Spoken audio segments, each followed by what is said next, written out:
നമസ്തേ. പുത്തൻ പുലരിയിലേക്ക് എല്ലാ പ്രിയപ്പെട്ട പ്രേക്ഷകർക്കും സ്വാഗതം. എല്ലാവർക്കും ഒരു ശുഭദിനം ആശംസിക്കുന്നു. ഞാൻ രോഹിണി മഹേഷ്. ഇന്ന് കൊല്ലവർഷം 1200 ആണ്ട്, കർക്കടകം 11 മകം നക്ഷത്രം, 2025 ജൂലൈ 27 ഞായറാഴ്ച. ഇന്നത്തെ രാഹുകാലത്തിന്റെ സമയം വൈകുന്നേരം 4:30 മുതൽ 6 മണി വരെയാണ്.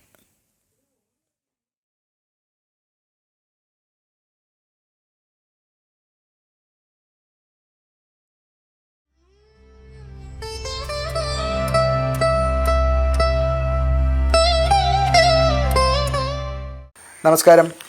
ശുഭദിനത്തിലേക്ക് എല്ലാവർക്കും സ്വാഗതം. ശ്വേതവരാഹകൽപ്പത്തിലെ 7ാമത്തെ ചതുർയുഗമായ വൈവസ്വത മന്വന്തരത്തിലെ 28ാമത്തെ ചതുർയുഗമാണ്. കലിയുഗം തുടങ്ങി 5126ാമത്തെ വർഷമാണ്.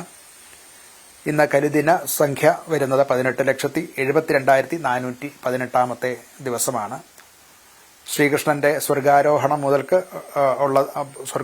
നടന്ന ദിവസം മുതൽക്ക് എണ്ണുന്നത് അനുസരിച്ചാണ് കലിദിന സംഖ്യ കിട്ടുന്നത്. അങ്ങനെ നോക്കുമ്പോൾ ശ്രീകൃഷ്ണന്റെ സ്വർഗാരോഹണം കഴിഞ്ഞ് 18,72,418 ദിവസം കഴിഞ്ഞിരിക്കുന്നു. മലയാള സമ്പ്രദായത്തിലെ കൊല്ലവർഷ കണക്കനുസരിച്ച് 1200 ആണ്ട് കർക്കടക മാസം 11 തീയതിയാണ്. ശകവർഷ തീയതി അനുസരിച്ച് 1947 ശ്രാവണ മാസം 5 തീയതിയാണ്. ഗ്രിഗോറിയൻ സമ്പ്രദായത്തിലെ കലണ്ടർ അനുസരിച്ച് 2025 ജൂലൈ 27 തീയതിയാണ്. ഇന്ന് ശുക്ലപക്ഷമാണ്. ശുക്ലപക്ഷത്തിലെ തൃതീയ തിഥിയാണ് ഇന്ന്. കരണം വരുന്നത് കഴുത കരണമാണ്. നിത്യയോഗം വരിയാൻ നാമ നിത്യയോഗമാണ്. ഇന്ന് നക്ഷത്രം വരുന്നത് മകം നക്ഷത്രമാണ്. ഞാറ്റുവേല പൂയം ഞാറ്റുവേല തന്നെയാണ് ഇന്ന് ദിവസം. ഞായർ സൂര്യന്റെ കാലഹോരയിൽ തുടങ്ങുന്ന ദിവസമാണ്. ഇന്ന് സൂര്യന് പ്രാധാന്യമുള്ള ദിവസവും കൂടിയാണ്. ഇന്ന് രാവിലെ ഉദയം സംഭവിക്കുന്നത് 6:17 ആണ്. വൈകിട്ട് അസ്തമയം സംഭവിക്കുന്നത് 6:43 അസ്തമയം സംഭവിക്കുന്നു. ദിനമാനം വരുന്നത് 12 മണിക്കൂർ 26 മിനിറ്റ് 50 ആണ്. ഉദയാസ്തമയങ്ങളൊക്കെ മധ്യ കേരളത്തിലെ ഉദയാസ്തമയങ്ങളാണ് പറഞ്ഞിട്ടുള്ളത്. ഏതാനും സെക്കൻഡുകളുടെയും മിനിറ്റുകളുടെയും ഒക്കെ വ്യത്യാസം തെക്കും വടക്കും ദിക്കിലേക്ക് പോകുന്തോറും നമുക്കുണ്ടാകും. ഇന്ന് രാഹുകാലം വരുന്നത് 5:10 തുടങ്ങി 6:43 വരെയുള്ള സമയത്താണ്. ഗുളികകാലം വരുന്നത് ഉച്ചയ്ക്ക് 3:37 മുതൽക്ക് 5:10 വരെയുള്ള സമയത്താണ്. യമകണ്ഠക കാലം വരുന്നത് ഉച്ചയ്ക്ക് 12:30 മുതൽക്ക് 2:03 വരെയുള്ള സമയത്താണ്. രാഹു ഗുളിക യമകണ്ഠക കാലങ്ങൾ പൊതുവെ വർജ്യങ്ങളായിട്ടുള്ള സമയമായിട്ടാണ് വച്ചിരിക്കുന്നത്. ഈ സമയത്ത് പ്രധാനപ്പെട്ടതായിട്ടുള്ള കാര്യങ്ങൾക്കോ പ്രധാന യാത്രകൾക്കോ ഒക്കെ സമയം എടുക്കാതിരിക്കാൻ ശ്രമിക്കേണ്ടതാണ്. ഇന്ന് ചന്ദ്രാഷ്ടമം വരുന്നത് മകരക്കൂറുകാർക്കാണ്. ഉത്രാടം, തിരുവോണം, അവിട്ടം നാളുകാരാണ് മകരക്കൂറ് എന്ന് പറയുന്നത്. മകരക്കൂറുകാർക്ക് ഇന്ന് അഷ്ടമത്തിൽ 8ാം ഭാവത്തിൽ ചന്ദ്രൻ വരുന്നു എന്നുള്ളതുകൊണ്ട് ഇന്നത്തെ ദിവസം പൊതുവെ അനുകൂലമായിട്ടുള്ള ദിവസമല്ല. അവര് പുതിയ സംരംഭങ്ങൾക്ക് തുടക്കമിടുക, പ്രധാനപ്പെട്ട യാത്രകൾ പോവുക, ഇങ്ങനെയുള്ള ശുഭകർമ്മങ്ങൾ ഇന്നത്തെ ദിവസം ചെയ്യാതിരിക്കാൻ ശ്രദ്ധിക്കേണ്ടതാണ്. ഇന്ന് അഭിജിത്ത് മുഹൂർത്തം വരുന്നത് ഉച്ചയ്ക്ക് 12:06 തുടങ്ങി 12:28 വരെയും മധ്യത്തിലുള്ള 4 മിനിറ്റ് സന്ധ്യയാകയാൽ വർജിച്ചിട്ട് 12:32 മുതൽക്ക് 12:54 വരെയും ആണ്. 12:06 മുതൽക്ക് 12:54 വരെയാണ് അഭിജിത്ത് മുഹൂർത്തം. ഈ അഭിജിത്ത് മുഹൂർത്തം മറ്റ് മുഹൂർത്തങ്ങളില്ലാതെ വരികയും മറ്റ് കരണം, നക്ഷത്രം മുതലായിട്ടുള്ള ദോഷങ്ങളെ കൊണ്ടും മറ്റ് മുഹൂർത്തം വരാതെ വരികയും ഇന്നേ ദിവസം തന്നെ പ്രധാനപ്പെട്ട കാര്യങ്ങൾ എന്തെങ്കിലും ചെയ്യേണ്ടി വരികയും ചെയ്താൽ ഈ അഭിജിത്ത് മുഹൂർത്തം ഒരു സുമുഹൂർത്തമായിട്ട് എടുക്കാവുന്നതാണ്. ഇന്ന് മകം നക്ഷത്രമാണ്. മകം നക്ഷത്രത്തിന് പൈതൃക കാര്യങ്ങൾ ചെയ്യുന്നതിന് നല്ലതാണ്. അതുപോലെ ജലാശ്രയ ജലം സംബന്ധിച്ചിട്ടുള്ള കാര്യങ്ങൾ ഇതൊക്കെ അനുകൂലമാണ്. വിവാഹത്തിനും നല്ലതാണ്. യുദ്ധ കാര്യങ്ങൾക്കും അതുപോലെ സാഹസ കൃത്യങ്ങൾ ഇതൊക്കെയാണ് അനുകൂലമായിട്ടുള്ള ദിവസങ്ങൾ. മറ്റ് ശുഭകർമ്മങ്ങൾ മകം നക്ഷത്രത്തിൽ ചെയ്യാറില്ല. ഇന്ന് കർക്കിടക മാസം 11 തീയതിയാണ്. രാമായണ മാസാരംഭം മുതൽക്ക് 11ാമത്തെ ദിവസം വരും. രാമായണ പാരായണം 1 മാസം കൊണ്ട് നടത്തേണ്ടതിലേക്ക് നിർദ്ദേശിച്ചിട്ടുള്ള ഭാഗങ്ങൾ എല്ലാവരും വായിച്ചു എന്ന് കരുതുന്നു. ഗുരു നിർദ്ദേശം അനുസരിച്ച് ഇതൊക്കെ വേണ്ട ഭംഗിയായിട്ട് ചെയ്യുക. നമ്മുടെ ഭാരതത്തിന് ഈ രാമരാജ്യം ഉണ്ടാകത്തക്ക വിധത്തിലുള്ള അനുഗ്രഹം ശ്രീരാമചന്ദ്രൻ തന്ന് അനുഗ്രഹിക്കട്ടെ എന്ന് പ്രാർത്ഥിക്കുന്നു. എല്ലാവർക്കും നമസ്കാരം.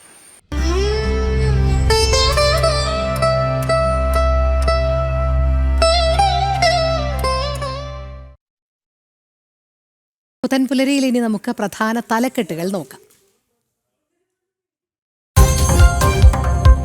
സംസ്ഥാനത്ത് ശക്തമായ മഴ തുടരുന്നു. ഇന്ന് 9 ജില്ലകളിൽ യെല്ലോ അലർട്ട്. ശക്തമായ കാറ്റിനും സാധ്യത. കേരള തീരത്ത് മത്സ്യബന്ധനത്തിന് വിലക്ക്. മലയോര മേഖലയിലും ജാഗ്രതാ നിർദ്ദേശം. കണ്ണൂരിൽ ക്വാറികൾക്ക് നിയന്ത്രണം.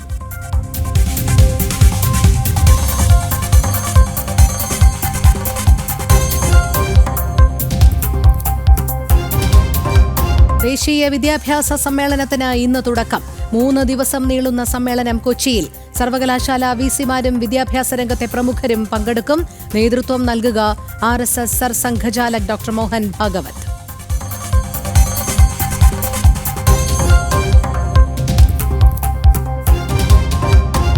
$2000 കോടിക്കായുള്ള കടപ്പത്ര ലേലം ജൂൺ 29-ന്. പുതിയ കടമെടുപ്പ് സംസ്ഥാനത്തെ ആകെ കടബാധ്യത 5 ലക്ഷം കോടിയിലേക്ക് കുതിക്കുമ്പോൾ ജനം എക്സ്ക്ലൂസീവ്.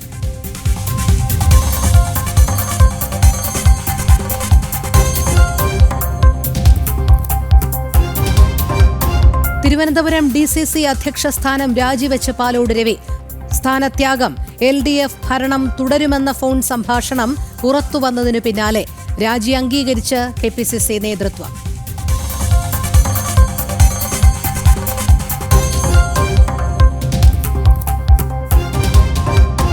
രണ്ട് ദിവസത്തെ സന്ദർശനത്തിനായി പ്രധാനമന്ത്രി നരേന്ദ്രമോദി തമിഴ്നാട്ടിൽ. 4900 കോടിയുടെ വികസന പദ്ധതികൾ ഉദ്ഘാടനം ചെയ്യും. ഗംഗൈകൊണ്ട ചോളപുരം ക്ഷേത്രത്തിൽ ദർശനം. ചോള ചക്രവർത്തി രാജേന്ദ്ര ചോളൻ ഒന്നാമന്റെ ജയന്തി ആഘോഷത്തിലും പങ്കെടുക്കും.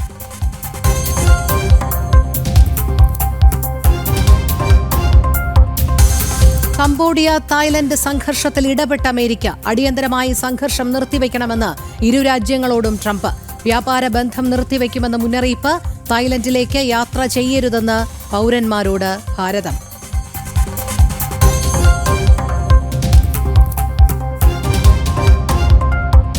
വനിതാ ലോകകപ്പ് ചെസ് ഫൈനലിൽ കൊനേരു ഹംപി ദിവ്യ ദേശ്മുഖ്. 2ാം മത്സരം ഇന്ന്. ജയിക്കുന്നയാൾ കപ്പുയർത്തും.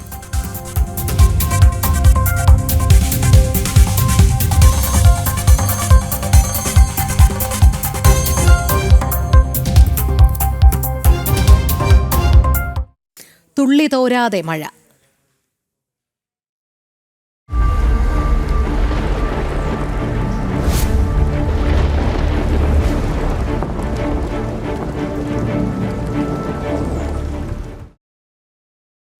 സംസ്ഥാനത്ത് ഇന്ന് ഒറ്റപ്പെട്ട ഇടങ്ങളിൽ ശക്തമായ മഴയ്ക്ക് സാധ്യത. ഇന്ന് 9 ജില്ലകൾക്ക് മഴ മുന്നറിയിപ്പ് നൽകിയിട്ടുണ്ട്.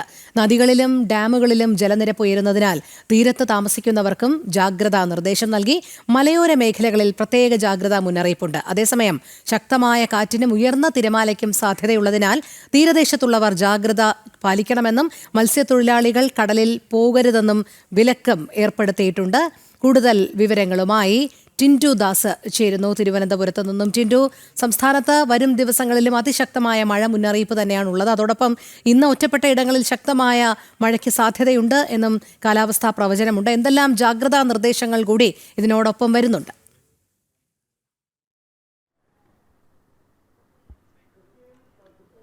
Good morning Rohini. സംസ്ഥാനത്ത് ഇന്നും ശക്തമായ മഴ ലഭിക്കുമെന്ന് തന്നെയാണ് മുന്നറിയിപ്പ്. മൺസൂണിന് ശമനമില്ല എന്ന് നമുക്ക് മനസ്സിലാക്കാൻ സാധിക്കുന്നുണ്ട്. എന്നാൽ 9 ജില്ലകൾക്ക് യെല്ലോ അലർട്ട് നൽകിയിട്ടുണ്ട്. മധ്യ കേരളത്തിലും വടക്കൻ കേരളത്തിലും മഴ ശക്തമാകുമെന്നാണ് മുന്നറിയിപ്പുകളിൽ നിന്നും മനസ്സിലാക്കാൻ സാധിക്കുന്നത്. ഏറ്റവും പ്രധാനപ്പെട്ട കാര്യം, മലയോര മേഖലകളിൽ പ്രത്യേക ജാഗ്രതാ നിർദ്ദേശം നൽകിയിട്ടുണ്ട്. വടക്കൻ ഛത്തീസ്ഗഡിനും ജാർഖണ്ഡിനും മുകളിലായിട്ട് രൂപപ്പെട്ട ന്യൂനമർദ്ദമാണ് അതിശക്തമായിട്ടുള്ള മഴയ്ക്ക് കാരണമായിട്ട് കാലാവസ്ഥാ കേന്ദ്രം പറയുന്നത്. കഴിഞ്ഞ ദിവസങ്ങളിലും മധ്യ കേരളത്തിലും വടക്കൻ കേരളത്തിലും അതിശക്തമായ മഴ തന്നെ ലഭിച്ചിട്ടുണ്ട്. എറണാകുളം, തൃശൂർ, പാലക്കാട് ജില്ലകളിൽ കഴിഞ്ഞ ദിവസം റെഡ് അലർട്ട് ആയിരുന്നുവെങ്കിലും അതിതീവ്ര മഴയായിരുന്നു കഴിഞ്ഞ ദിവസങ്ങളിൽ ലഭിച്ചിട്ടുണ്ടായിരുന്നത്. മലയോര തീരദേശ മേഖലകളിൽ അതീവ ജാഗ്രതാ നിർദ്ദേശങ്ങൾ നൽകിയിട്ടുണ്ട്. കേരള, ലക്ഷദ്വീപ്, കർണാടക തീരങ്ങളിൽ മത്സ്യബന്ധനത്തിന് വിലക്ക് ഏർപ്പെടുത്തിയിട്ടുണ്ട്. കഴിഞ്ഞ ദിവസം ബംഗാൾ ഉൾക്കടലിൽ രൂപപ്പെട്ട ന്യൂനമർദ്ദമാണ് ഒരുപക്ഷെ അതിതീവ്ര മഴയ്ക്ക് കാരണമായിട്ട് ഉണ്ടായിരുന്നത്. പക്ഷേ ഇത് വടക്കൻ ജാർഖണ്ഡിലും ഛത്തീസ്ഗഡിലും രൂപപ്പെട്ട ന്യൂനമർദ്ദം പാലക്കാടൻ പാസ് വഴി കേരളത്തിലേക്ക് എത്തുന്നതാണ് ഇത്തരത്തിൽ അതിതീവ്രമായിട്ടുള്ള മഴയ്ക്ക് കാരണമായിട്ട് പറയുന്നത്. സംസ്ഥാനത്ത് എന്തെങ്കിലും അത്യാഹിത സംഭവങ്ങൾ ഉണ്ടാവുകയാണെങ്കിൽ പെട്ടെന്ന് തന്നെ റവന്യൂ വിഭാഗമായിട്ടോ ദുരന്ത നിവാരണ അതോറിറ്റിയുമായിട്ടോ ബന്ധപ്പെടണമെന്ന് റവന്യൂ വകുപ്പ് നിർദ്ദേശം നൽകിയിട്ടുണ്ട്. ഇതിനായിട്ട് പ്രത്യേക ടോൾ ഫ്രീ നമ്പറുകളും ഏർപ്പെടുത്തിയിട്ടുണ്ട്. സംസ്ഥാനത്തിൻ്റെ വിവിധ ഇടങ്ങളിലായിട്ട് 100 കവചം ദുരന്ത നിവാരണ അതോറിറ്റിയുടെ കവചം സ്ഥാപിച്ചിട്ടുണ്ട്.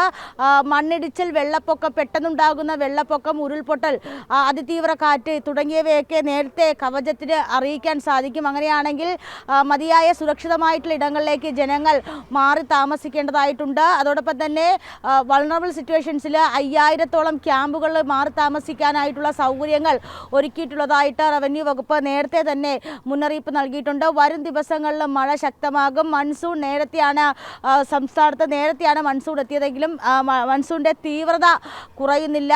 അടുത്ത ഒരാഴ്ച വരെ സംസ്ഥാനത്ത് മഴ കനക്കുമെന്ന മുന്നറിയിപ്പുകളാണ് ലഭിക്കുന്നത്. ഏറ്റവും പ്രധാനപ്പെട്ട കാര്യം നൗകാ സിസ്റ്റത്തിൻ്റെ ഫലമായിട്ട് അടുത്ത 3 മണിക്കൂറിൽ തെക്കൻ കേരളത്തിൽ മഴ ശക്തമാകും. അങ്ങനെയാണെങ്കിൽ നിലവിലെ യെല്ലോ അലേർട്ട് ഓറഞ്ച്, റെഡ് അലേർട്ടിൽ മാറാനായിട്ടുള്ളൊരു സാധ്യതയുമുണ്ട്. മണിക്കൂറിൽ വടക്കൻ കേരളത്തിലും അതോടൊപ്പം തന്നെ മധ്യ കേരളത്തിലും 50 കിലോമീറ്റർ വരെ കാറ്റ് വേഗതയിൽ വീശിയടിച്ചേക്കാവുന്ന സാധ്യതയുമുണ്ട്. അതോടൊപ്പം തന്നെ മത്സ്യത്തൊഴിലാളികൾ ജാഗ്രത പാലിക്കണം. വേലിയേറ്റം രാത്രി 11 മണി മുതൽ വെളുപ്പിന് 2:30 മുതൽ രാവിലെ 11 മണി വരെ അതിശക്തമായിട്ടുള്ള വേലിയേറ്റ സാധ്യത കാണുന്നുണ്ട്. വിഴിഞ്ഞം തീരം മുതൽ കാസർഗോഡ് തീരം വരെയുള്ള തീരദേശ മേഖലയിൽ വേലിയേറ്റ സാധ്യതയുള്ളതിനാൽ അതീവ ജാഗ്രതാ നിർദ്ദേശങ്ങൾ പാലിക്കണമെന്ന് മുന്നറിയിപ്പ് നൽകിയിട്ടുണ്ട്. കഴിഞ്ഞ ദിവസം ആലപ്പുഴ, എറണാകുളം ജില്ലകളിൽ അതിശക്തമായിട്ടുള്ള കടലാക്രമണമാണ് ഉണ്ടായത്. സമാനമായ രീതിയിൽ ഇന്നും നാളെയും ഇത്തരത്തിൽ ശക്തമായിട്ടുള്ള കടലാക്രമണ സാധ്യത മുന്നിൽ കാണുന്നുണ്ട്. എന്തായാലും വരും ദിവസങ്ങളിലും മഴ ശക്തമാകുമെന്ന മുന്നറിയിപ്പുകളാണ് ലഭിക്കുന്നത്. അടുത്ത 3 മണിക്കൂറിനുള്ളിൽ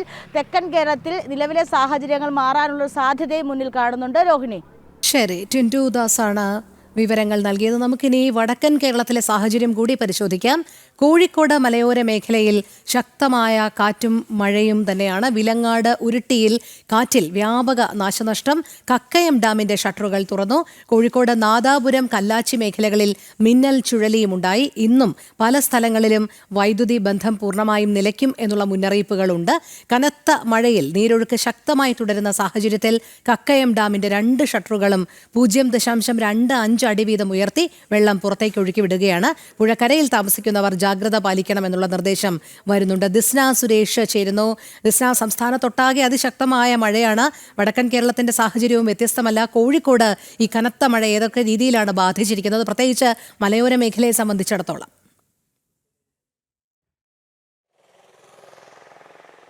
തീർച്ചയായും രോഹിണി, വടക്കൻ മലബാറിൽ അതിശക്തമായ മഴ തന്നെയാണ് പെയ്തുകൊണ്ടിരിക്കുന്നത്. ഇന്നലെ രാത്രിയൊക്കെ വലിയ രീതിയിൽ മഴയുണ്ടായിരുന്നു. പക്ഷെ ഇപ്പൊ നമുക്ക് കാണുകയാണെങ്കിൽ ഈ മഴ ഒന്ന് ശമിച്ചിട്ടുണ്ടെങ്കിൽ പോലും അല്പസമയം മുമ്പ് വളരെ ശക്തിയിലായിരുന്നു മഴ പെയ്തത്. എന്തായാലും വലിയ നാശനഷ്ടം തന്നെയാണ് കോഴിക്കോട് ജില്ലയുടെ വിവിധ മേഖലകളിൽ, വിവിധ ഭാഗങ്ങളിൽ രേഖപ്പെടുത്തിയിരിക്കുന്നത്. ഏറ്റവും എടുത്തു പറയേണ്ടത് ഈ വിലങ്ങാട് ഉരുട്ടിയിൽ, നമുക്കറിയാം വയനാടിന് സമാനമായി ഉരുൾപൊട്ടൽ ഉണ്ടായ സ്ഥലമാണ് ഈ വിലങ്ങാട് ഉരുട്ടി എന്ന് വിലങ്ങാട്. ആ വിലങ്ങാട് ഉരുട്ടിയിലാണ് ഇത്തരത്തിൽ കാറ്റിൽ വ്യാപക നാശനഷ്ടം ഉണ്ടായത്. വൈദ്യുതി ബന്ധം പോലും തകരാറിലായ ഒരു അവസ്ഥയാണ്. ഇതുവരെ പുനഃസ്ഥാപിക്കുവാൻ സാധിച്ചിട്ടില്ല എന്ന് തന്നെയാണ് നമുക്ക് അറിയാൻ സാധിക്കുന്നത്. അതോടൊപ്പം തന്നെ കോഴിക്കോട് കുറ്റ്യാടിയിൽ നിർത്തിയിട്ട കാറിനും ലോറിക്കും മുകളിലേക്ക് പോസ്റ്റ് വീണ ഒരു സംഭവം ഉണ്ടായിട്ടുണ്ട്. ആർക്കും പരിക്കില്ല. അതോടൊപ്പം താമരശ്ശേരിയില് 9-ാം വളവിൽ മരം കടപുഴകി വീഴുന്ന ഒരു സാഹചര്യം ഉണ്ടായി. അതോടൊപ്പം 8-ാം വളവിൽ ഈ പാറക്കെട്ടുകൾ വലിയ രീതിയിൽ റോഡിലേക്ക് വന്നു പതിക്കുകയും ചെയ്യുന്ന ഒരു സാഹചര്യം ഉണ്ടായി. ഇന്നലെ രാത്രി മുതൽ തന്നെ ഈ താമരശ്ശേരി ചുരം വഴിയുള്ള അനാവശ്യ യാത്രകൾ ഒഴിവാക്കണം എന്നൊരു നിർദ്ദേശവും യാത്രക്കാർക്ക് നൽകിയിട്ടുണ്ട്. എന്തായാലും വലിയ രീതിയിലുള്ള ബ്ലോക്ക് തന്നെയാണ് താമരശ്ശേരി ചുരത്തിൽ അനുഭവപ്പെടുന്നത് എന്നൊരു വിവരം തന്നെയാണ് നമുക്ക് അറിയാൻ സാധിച്ചിരിക്കുന്നത്. അതോടൊപ്പം തന്നെ ഈ കോഴിക്കോട്, നാദാപുരം, കല്ലാച്ചി മേഖലകളിൽ വലിയ രീതിയിലുള്ള മിന്നൽ ചുഴലിയുടെ ഭാഗമായി വൈദ്യുതി ബന്ധം നഷ്ടപ്പെട്ട ഒരു അവസ്ഥയാണ് നിലവിലുള്ളത്. ഇതുവരെ വൈദ്യുതി പുനഃസ്ഥാപിക്കുവാൻ കഴിഞ്ഞിട്ടില്ല എന്നൊരു വിവരം കൂടി നമുക്ക് അവിടെ നിന്ന് ലഭ്യമായിട്ടുണ്ട്. കക്കയം ഡാമിന്റെ ഷട്ടറുകൾ ഉയർത്തിയിട്ടുണ്ട്. 2 ഷട്ടറുകളാണ് നിലവിൽ ഉയർത്തിയത് എന്നാണ് നമുക്ക് നിലവിൽ അറിയാൻ സാധിക്കുന്നത്. എന്തായാലും അതിശക്തമായ മഴയാണ് കോഴിക്കോടിന്റെ മലയോര മേഖലകളിൽ പെയ്തുകൊണ്ടിരിക്കുന്നത്. നഗരത്തിലും അതിശക്തമായ മഴയാണ് അല്പസമയം മുൻപ് ഉണ്ടായിട്ടുള്ളത്. ഇപ്പോൾ മഴ ഒന്ന് മാറി നിൽക്കുന്നുണ്ടെങ്കിലും മൂടിക്കെട്ടിയ അന്തരീക്ഷം തന്നെയാണ് നിലവിലുള്ളത്. അതിശക്തമായ മഴ ലഭിക്കാനുള്ള സാധ്യത തന്നെയാണ് മുൻപിലുള്ളത്. രോഹിണി. ശരി ദിസ്ന, കോഴിക്കോട് അതിശക്തമായ മഴ തന്നെയാണ് പെയ്തുകൊണ്ടിരിക്കുന്നത്. നാശനഷ്ടങ്ങളും രേഖപ്പെടുത്തിയിട്ടുണ്ട്. കണ്ണൂരിലെ ബാവലിപ്പുഴയിൽ ജലനിരപ്പ് ഉയർന്നതിനാലും കക്കുവ പുഴ കരകവിഞ്ഞതിനാലും ജില്ലാ ഭരണകൂടം ജാഗ്രതാ നിർദ്ദേശം നൽകിയിട്ടുണ്ട്. പായം, വിളമന, കരിക്കോട്ടക്കരി, അയ്യങ്കുന്ന് വില്ലേജുകളിൽ തുടർച്ചയായുള്ള വെള്ളപ്പൊക്കം ഉണ്ടാകാൻ സാധ്യത എന്നാണ് മുന്നറിയിപ്പ്. ഔദ്യോഗിക സംവിധാനങ്ങൾക്കും ജാഗ്രതാ നിർദ്ദേശം നൽകിയിട്ടുണ്ട്. ക്വാറികളുടെ പ്രവർത്തനം നിരോധിച്ചു. കനത്ത മഴയായതിനാൽ കണ്ണൂർ ജില്ലയിൽ ക്വാറികളുടെ പ്രവർത്തനം ഇനിയൊരു അറിയിപ്പ് ഉണ്ടാകുന്നതുവരെ നിരോധിച്ചതായി ജില്ലാ കളക്ടർ അറിയിച്ചു. കനത്ത മഴ തുടരുന്നതിനാൽ ജില്ലയിലെ എല്ലാ വിനോദസഞ്ചാര കേന്ദ്രങ്ങളിലേക്കുമുള്ള പ്രവേശനം നിരോധിച്ചതായി ജില്ലാ കളക്ടർ അറിയിച്ചു.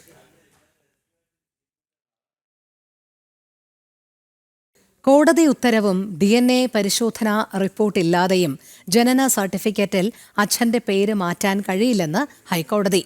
പയ്യന്നൂർ മുനിസിപ്പാലിറ്റി ജനന സർട്ടിഫിക്കറ്റ് തിരുത്തിയ നടപടി റദ്ദാക്കിയാണ് ഹൈക്കോടതി ഉത്തരവ്. കണ്ണൂർ സ്വദേശി നൽകിയ ഹർജിയിലാണ് നടപടി. മകന്റെ ജനന സർട്ടിഫിക്കറ്റിൽ തന്റെ പേര് തിരുത്തിയെന്നാരോപിച്ചായിരുന്നു അച്ഛനായ പയ്യന്നൂർ സ്വദേശി ഹൈക്കോടതിയെ സമീപിച്ചത്. ഹർജി പരിഗണിച്ച സിംഗിൾ ബെഞ്ച് കോടതി ഉത്തരവ് ഇല്ലാതെയും DNA പരിശോധനാ റിപ്പോർട്ടില്ലാതെയും ജനന സർട്ടിഫിക്കറ്റിൽ അച്ഛന്റെ പേര് മാറ്റാൻ കഴിയില്ലെന്ന നിലപാടെടുത്തു. നിയമപരമായി വിവാഹം നിലനിൽക്കെ ജനിക്കുന്ന കുട്ടി ഭർത്താവിന്റെ നിയമാനുസൃത മകനാണെന്ന് കോടതി ചൂണ്ടിക്കാട്ടി. ഹർജിക്കാരന്റെ ഭാര്യ കുട്ടി ജനിച്ചതിന് ശേഷം സ്വന്തം വീട്ടിലേക്ക് പോകുകയും പിന്നീട് ഇവരെ കാണാതാകുകയും ആയിരുന്നു. ഹൈക്കോടതിയിൽ ഹേബിയസ് കോർപ്പസ് ഹർജി സമർപ്പിച്ചതിന് ശേഷം യുവതി ഹാജരായി തന്റെ കാമുകനൊപ്പം ജീവിക്കാനാണ് താല്പര്യമെന്ന് നിലപാടെടുത്തു. തുടർന്ന് ഹർജിക്കാരനും യുവതിയും പരസ്പര സമ്മതത്തോടെ വേർപിരിഞ്ഞു. ഇതിനുശേഷമാണ് ഹർജിക്കാരൻ അറിയുന്നത് മകന്റെ ജനന സർട്ടിഫിക്കറ്റിൽ അച്ഛന്റെ സ്ഥാനത്ത് തന്റെ പേരിന് പകരം കാമുകനായിരുന്ന വ്യക്തിയുടെ പേര് ചേർത്തുവെന്ന്. തുടർന്നാണ് ഹൈക്കോടതിയിൽ ഹർജി എത്തിയത്. ജനന മരണ സർട്ടിഫിക്കറ്റ് നൽകുന്ന രജിസ്ട്രാർക്ക് രേഖപ്പെടുത്തലുകളിൽ ഉണ്ടാകുന്ന പിഴവുകൾക്കപ്പുറത്ത് തിരുത്തുവരുത്തുവാൻ അധികാരമില്ലെന്ന് കോടതി കണ്ടെത്തി. DNA റിപ്പോർട്ടും നോട്ടറിയുടെ സാക്ഷ്യപ്പെടുത്തലും കോടതി ഉത്തരവും പ്രകാരമേ കുട്ടിയുടെ ജനന സർട്ടിഫിക്കറ്റിലെ അച്ഛന്റെ പേര് തിരുത്തുവാൻ പാടുള്ളൂവെന്നും ഹൈക്കോടതി ഉത്തരവിട്ടു. ജനം, കൊച്ചി. ഷാർജയിൽ മരിച്ച നിലയിൽ കണ്ടെത്തിയ കൊല്ലം തേവലക്കര സ്വദേശിനി അതുല്യയുടെ മൃതദേഹം നാട്ടിലെത്തിക്കാനുള്ള ശ്രമങ്ങൾ തുടരുന്നു. ബുധനാഴ്ചയോടെ മൃതദേഹം നാട്ടിലെത്തിക്കാനാകുമെന്ന പ്രതീക്ഷയിലാണ് കുടുംബം. കഴിഞ്ഞ ദിവസമാണ് അതുല്യയുടെ പോസ്റ്റ്മോർട്ടം ഷാർജയിൽ പൂർത്തിയായത്.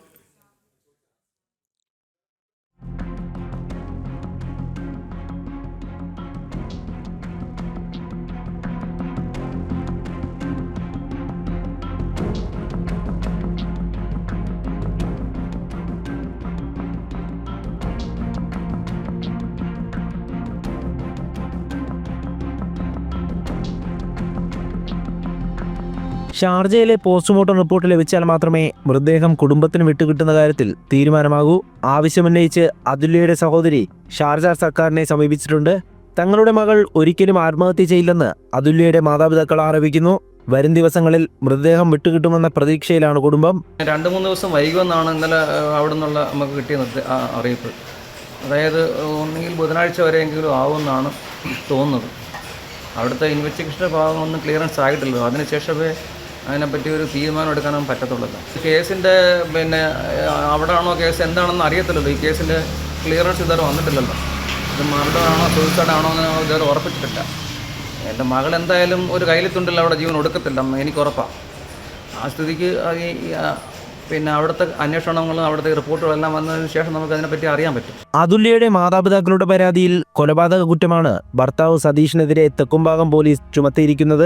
ഇയാളെ നാട്ടിലെത്തിക്കുവാനുള്ള ശ്രമവും തുടരുകയാണ്. അതുല്യയുടെ മൊബൈൽ ഫോണുകളും ലാപ്ടോപ്പും കണ്ടെടുക്കുവാനുള്ള നടപടിക്രമങ്ങൾ അന്വേഷണ സംഘം ആരംഭിച്ചു. കരുനാഗപ്പള്ളി ACPയുടെ നേതൃത്വത്തിൽ കുടുംബത്തിന്റെ മൊഴി വീണ്ടും രേഖപ്പെടുത്തി. ജനം, കൊല്ലം. കോൺഗ്രസ് പുനഃസംഘടനയും നിയമസഭാ തെരഞ്ഞെടുപ്പും അടുത്തു നിൽക്കെ തിരുവനന്തപുരം ജില്ലാ അധ്യക്ഷൻ പാലോട് രവിയുടെ ഫോൺ സംഭാഷണം പുറത്തുവന്നത് കോൺഗ്രസിലെ ഗ്രൂപ്പിസത്തിന്റെ തെളിവ്. DCC അധ്യക്ഷ സ്ഥാനവും രാജിവെച്ചെങ്കിലും വിഷയം ഊതിപ്പെരുപ്പിക്കാതെ ഒതുക്കി തീർക്കാനാണ് കോൺഗ്രസ് നേതാക്കളുടെ ശ്രമം. കഴിഞ്ഞ ഏപ്രിലിൽ പുറത്തുവന്ന ഓഡിയോ എഡിറ്റ് ചെയ്ത് പ്രചരിപ്പിക്കുന്നതെന്നാണ് പാലോട് രവിയെ അനുകൂലിക്കുന്നവരുടെ ആക്ഷേപം. ടിൻഡു ദാസ് ചേരുന്നു കൂടുതൽ വിവരങ്ങളുമായി. ടിൻഡു, പാലോട് രവിയുടെ ടെലിഫോൺ സംഭാഷണം പുറത്തുവന്നപ്പോൾ മുതൽ കോൺഗ്രസ് കടുത്ത പ്രതിരോധത്തിലായിരുന്നു. എന്തായാലും ഇപ്പോൾ UDFിലെ മറ്റ് ഘടകകക്ഷികളുടെ അതൃപ്തിക്ക് പാത്രമാകാതെ എങ്ങനെയും ഈ വിഷയം ഒതുക്കി തീർക്കാനുള്ള ശ്രമത്തിൽ തന്നെയാണോ കോൺഗ്രസ്? പാർട്ടി മണ്ഡലം കമ്മിറ്റികളും 1540 രോഹിണി സൂചിപ്പിച്ചതുപോലെ തന്നെ ഈ പാലോട് തിരുവനന്തപുരം DCC ജില്ലാ അധ്യക്ഷൻ പാലോട് രവിയുടെ ഫോൺ സംഭാഷണം ഏതാണ്ട് 8.5 മിനിറ്റുള്ള ഫോൺ സംഭാഷണം പുറത്തു വന്നതിന് പിന്നാലെ കോൺഗ്രസിൻ്റെ ഉള്ളിലെ ഗ്രൂപ്പിസത്തിൻ്റെ തെളിവാണ് ഇതോടെ മറനീക്കി പുറത്തു വരുന്നത്. ഈ ഗ്രൂപ്പിസമാണെന്ന് നമുക്ക് പ്രാഥമിക ദൃഷ്ട്യാ തന്നെ മനസ്സിലാകുമ്പോഴും പാലോട് രവി ഉൾപ്പെടെയുള്ള ജില്ലാ അധ്യക്ഷന്മാരുടെ ഏതാണ്ട് 10ഓളം വരുന്ന ജില്ലാ അധ്യക്ഷന്മാരെ പുറത്താക്കാൻ നേരത്തെ തന്നെ ഇത്തരത്തിൽ കോൺഗ്രസിൽ ചർച്ച ഉണ്ടായിരുന്നു എന്ന് നമുക്ക് ഈ ഘട്ടത്തിൽ മനസ്സിലാക്കാൻ സാധിക്കുന്നുണ്ട്.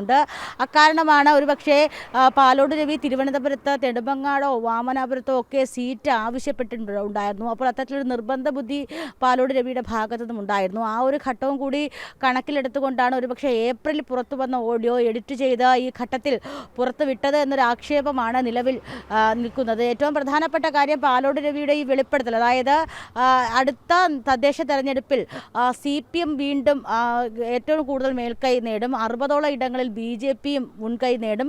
പക്ഷേ അവിടെയൊക്കെ UDF അല്ലെങ്കിൽ കോൺഗ്രസ് പിന്നിലേക്ക് പോകും. കോൺഗ്രസിന് ഈ വർത്തമാന കാലഘട്ടത്തിൽ കോൺഗ്രസിൻ്റേതായിട്ടുള്ള ഒരു നേട്ടങ്ങളും നേടാൻ കഴിഞ്ഞിട്ടില്ല തുടങ്ങിയ വിഷയങ്ങളൊക്കെയാണ് ഇത്തരത്തിൽ ഫോൺ സംഭാഷണത്തിലൂടെ പുറത്തു. പാലോട് രവി വ്യക്തമായിട്ട് തന്നെ അതിൽ കോൺഗ്രസിനെ ഇകഴ്ത്തി സംസാരിക്കുന്നുണ്ട്. സംഘടനയെ ഇകഴ്ത്തി സംസാരിച്ച പാലോട് രവിക്കെതിരെ കർശനമായിട്ടുള്ള അച്ചടക്ക നടപടി സ്വീകരിക്കുമെന്ന ഘട്ടത്തിലാണ് ഇന്നലെ KPCCയിൽ ഈ വിഷയം ചർച്ചയാകുകയും നിർബന്ധിച്ച് രാജിവെപ്പിക്കുകയും ചെയ്തതെന്നാണ് മനസ്സിലാക്കാൻ സാധിക്കുന്നത്. അതിൽ പാലോട് രവി മുന്നോട്ട് വെച്ച ഒരു കരു KPCC അത് ആയുധമാക്കി അദ്ദേഹത്തെ പുറത്താക്കുന്ന ഒരു ഘട്ടത്തിലേക്ക് തന്നെ എത്തിയിട്ടുണ്ടായിരുന്നു. കാരണം വരുന്ന നിയമസഭാ തെരഞ്ഞെടുപ്പിൽ പ്രധാനപ്പെട്ട DCCയിലെ അധ്യക്ഷന്മാരൊക്കെ ഇത്തരത്തിൽ സീറ്റ് ആവശ്യപ്പെട്ടിട്ടുണ്ട് എന്നാണ് മനസ്സിലാക്കാൻ സാധിക്കുന്നത്. എല്ലാവർക്കും സീറ്റ് നൽകാൻ സാധിക്കില്ല എന്ന് KPCC അറിയിച്ചെങ്കിലും പക്ഷേ അത് ആ നിർബന്ധ ബുദ്ധിയിൽ നിന്ന് മാറാത്തത് കൊണ്ടാണ് ഈ ഘട്ടത്തിൽ ഫോൺ സംഭാഷണം പുറത്തുവിട്ട് പ്രതിരോധത്തിലാക്കി പാലോട് രവിയെ പുറത്താക്കുന്നത് ഏറ്റവും പ്രധാനപ്പെട്ട കാര്യം. ഏറ്റവും നമുക്ക് മറ്റൊരു കാര്യം ഇവിടെ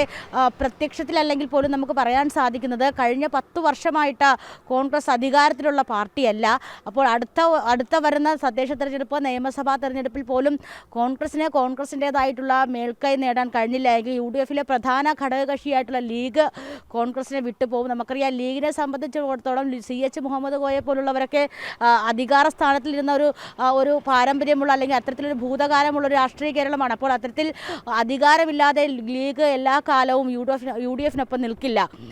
അപ്പോൾ അടുത്ത തവണയും ഇത്തരത്തിൽ CPM തന്നെ അല്ലെങ്കിൽ LDF തന്നെ അധികാരത്തിൽ വരികയും BJP വ്യക്തമായ ലീഡ് നേടിക്കൊണ്ട് മുന്നേറുകയും ചെയ്യുമെന്ന് പറയുമ്പോൾ CPM അധികാരത്തിൽ വരുന്നു, BJP പ്രധാന പ്രതിപക്ഷമായി മാറുന്നു, കോൺഗ്രസിന് അവിടെ ഒന്നും ചെയ്യാനില്ല. ഈ ഘട്ടത്തിൽ ലീഗ് LDFിലേക്ക് പോകാനാണ് ഏറ്റവും കൂടുതൽ സാധ്യതയുള്ളത്. അപ്പോൾ അതുകൊണ്ട് തന്നെ ലീഗിൻ്റെ സഹായമില്ലാതെ കോൺഗ്രസിന് പിടിച്ചു നിൽക്കാനും സാധിക്കില്ല. ഇതൊക്കെ വലിയ രീതിയിൽ പരോക്ഷമായിട്ടാണെങ്കിൽ പോലും ഒരു ബട്ടർഫ്ലൈ എഫക്റ്റ് പോലെ പാലോട് രവിയുടെ ഈ പ്രസ്താവനയിൽ നിന്നും പാലോട് രവിയുടെ ഈ സംഭാഷണങ്ങളിൽ നിന്നൊക്കെ ഒരു ബട്ടർഫ്ലൈ എഫക്റ്റ് പോലെ ഒരുപക്ഷെ കേരളത്തിലെ കോൺഗ്രസിൻ്റെ ചരിത്രവും ഭാവിയൊക്കെ മാറ്റുന്ന രീതിയിലേക്കൊക്കെ പോകും. അതുകൊണ്ട് തന്നെ ഈ വിഷയം വലിയ രീതിയിൽ വിവാദമാക്കാതെ ഊതിപ്പെരുക്കാതെ ഒതുക്കി തീർക്കാൻ കോൺഗ്രസിൻ്റെ ഇടയിലേക്ക് ശ്രമം നടക്കുന്നുണ്ടെന്നും ഈ ഘട്ടത്തിൽ പുറത്തു വരുന്നുണ്ട്. നമുക്കറിയാം നിലമ്പൂർ തെരഞ്ഞെടുപ്പിൽ ആര്യാടൻ ഷൗക്കത്തിനെ പോലുള്ള, അതായത് എല്ലാ കാലവും സമസ്തയോടും അതോടൊപ്പം ഈ പറയുന്ന മുസ്ലിം പാരമ്പര്യ രീതികളോടൊക്കെ എതിർത്ത് നിന്ന ഒരാളായിരുന്നു ആര്യാടൻ ഷൗക്കത്ത്. പക്ഷേ അവിടെ ഷൗക്കത്തിനെ ജയിപ്പിക്കാൻ വേണ്ടിയിട്ട് ലീഗ് എടുത്ത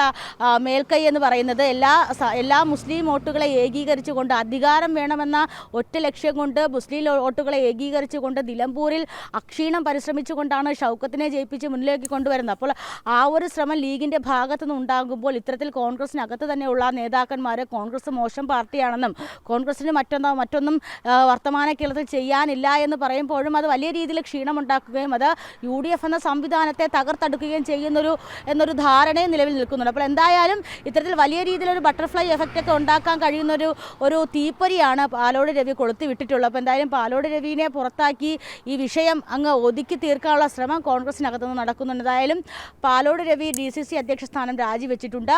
ഇനി പ്രാഥമിക അംഗത്വമാണ്. അതിൻ്റെ കാര്യത്തിലൊക്കെ ഇനി ചർച്ചകൾ നടക്കുന്നതേ ഉള്ളൂ. എന്തായാലും നിലവിലിപ്പോൾ പാലോട് രവിയെ പുറത്താക്കിക്കൊണ്ട് വിവാദങ്ങൾ ശമിപ്പിക്കുക എന്നതാണ് കോൺഗ്രസിന്റെ മുന്നിലുള്ള പ്രധാന മാർഗമെന്ന് പറയുന്നത്. രോഹിണി. ശരി, ടിൻഡു ദാസാണ് വിശദമായ വിവരങ്ങൾ നൽകിയത്. കോൺഗ്രസ് അവഗണനയ്ക്കിടെ ശശി തരൂർ MP വേദിയൊരുക്കി ക്രൈസ്തവ സഭകൾ. ഇന്നലെയും ഇന്നുമായി കോട്ടയത്ത് വിവിധ സഭകളുടെ നിരവധി പരിപാടികളിൽ തരൂർ മുഖ്യാതിഥിയായി പങ്കെടുക്കും. പാലാരൂപതയുടെ പ്ലാറ്റിനം ജൂബിലി സമാപന സമ്മേളനത്തിൽ ക്രൈസ്തവ പുരോഹിതർ KPCC അധ്യക്ഷന്റെ സാന്നിധ്യത്തിൽ തരൂരിനെ പ്രശംസിച്ചു. പാലാ കത്തീഡ്രൽ പള്ളിയിൽ രൂപതയുടെ പ്ലാറ്റിനം ജൂബിലി സമാപന സമ്മേളനം, CSI സഭയുടെ മഹാ ഇടവക ദിനം എന്നിങ്ങനെ വിവിധ സഭകളുടെ പരിപാടികളിലാണ് ഇന്നലെയും ഇന്നുമായി ശശി തരൂർ കോട്ടയത്ത് പങ്കെടുത്തത്. KPCC അധ്യക്ഷൻ സണ്ണി ജോസഫുമായി വേദി പങ്കിട്ടായിരുന്നു പാലാ രൂപതയുടെ പരിപാടിയിൽ തരൂർ മുഖ്യാതിഥിയായത്. ഏതെങ്കിലും സ്ഥാനത്തെത്തണമെന്ന് എല്ലാവരും ആഗ്രഹിക്കുന്ന വ്യക്തിയാണ് ശശി തരൂരെന്ന് കർദിനാൾ മാർ ആലഞ്ചേരി ശശി തരൂരിനെ പ്രശംസിച്ചു. എല്ലാവർക്കും പ്രിയങ്കരനായ, എല്ലാവരും ഏതെങ്കിലും ഒരു സ്ഥാനത്തേക്ക് അദ്ദേഹത്തെ പ്രതീക്ഷിക്കണമെന്ന് ആഗ്രഹിക്കുന്ന ശ്രീ ശശി തരൂർ. പാലാ ബിഷപ്പിന്റെ വകയും തരൂരിന് പ്രശംസ. ബഹുമാന്യനായ ശശി തരൂര് നമ്മുടെ കൂട്ടത്തിലുണ്ട്. അദ്ദേഹം തൻ്റെ ചിന്തകളിലൂടെ, ഗ്രന്ഥങ്ങളിലൂടെ, പ്രഭാഷണങ്ങളിലൂടെ ലോകം മുഴുവൻ നിറഞ്ഞു നിൽക്കുന്ന ആളാണ്. കേരളത്തിൽ നിന്നുള്ള ഒരു കോസ്മോപൊളിറ്റൻ എന്ന് വേണമെങ്കിൽ നമുക്ക് വിശേഷിപ്പിക്കാം. നിയോളജിസം ആണ് അദ്ദേഹത്തിൻ്റെ പ്രത്യേകത. പുത്തൻ വാക്കുകൾ കണ്ടുപിടിച്ച് പുതിയ ആശയങ്ങൾ കൊണ്ട് നിർമ്മിതി നടത്തുന്നയാളാണ്. One of the greatest wordsmiths എന്ന് വേണമെങ്കിലും അദ്ദേഹത്തെ നമുക്ക് വിശേഷിപ്പിക്കാവുന്നതാണ്. കോൺഗ്രസ് നേതൃത്വം അപ്രഖ്യാപിത വിലക്കേർപ്പെടുത്തിയിരിക്കുന്ന സാഹചര്യത്തിൽ ക്രൈസ്തവ സഭകൾ തരൂരിനെ വേദിയൊരുക്കുന്നത് ശ്രദ്ധേയമാണ്. ഇത് കോൺഗ്രസ് നേതൃത്വത്തെയും അസ്വസ്ഥമാക്കിയിട്ടുണ്ട്. ജനം, കോട്ടയം. ജ്ഞാനസഭയുടെ ഭാഗമായ വിദ്യാഭ്യാസ സമ്മേളനത്തിന് ഇന്ന് തുടക്കമാകും. സർ സംഘചാലക് ഡോക്ടർ മോഹൻ ഭാഗവതിന്റെ മാർഗനിർദ്ദേശത്തിലാണ് സമ്മേളനം. Amrita institute of medical science റിസർച്ചാണ് വിദ്യാഭ്യാസ സമ്മേളന വേദി. രാജ്യത്തെ വിവിധ സർവകലാശാലകളിലെ വൈസ് ചാൻസലർമാർ ഉൾപ്പെടെ വിദ്യാഭ്യാസ രംഗത്തെ പ്രമുഖർ പങ്കെടുക്കും. കൊച്ചിയിൽ നിന്ന് രേഷ്മ ബാബു ചേരുന്നു. രേഷ്മ, പറയൂ.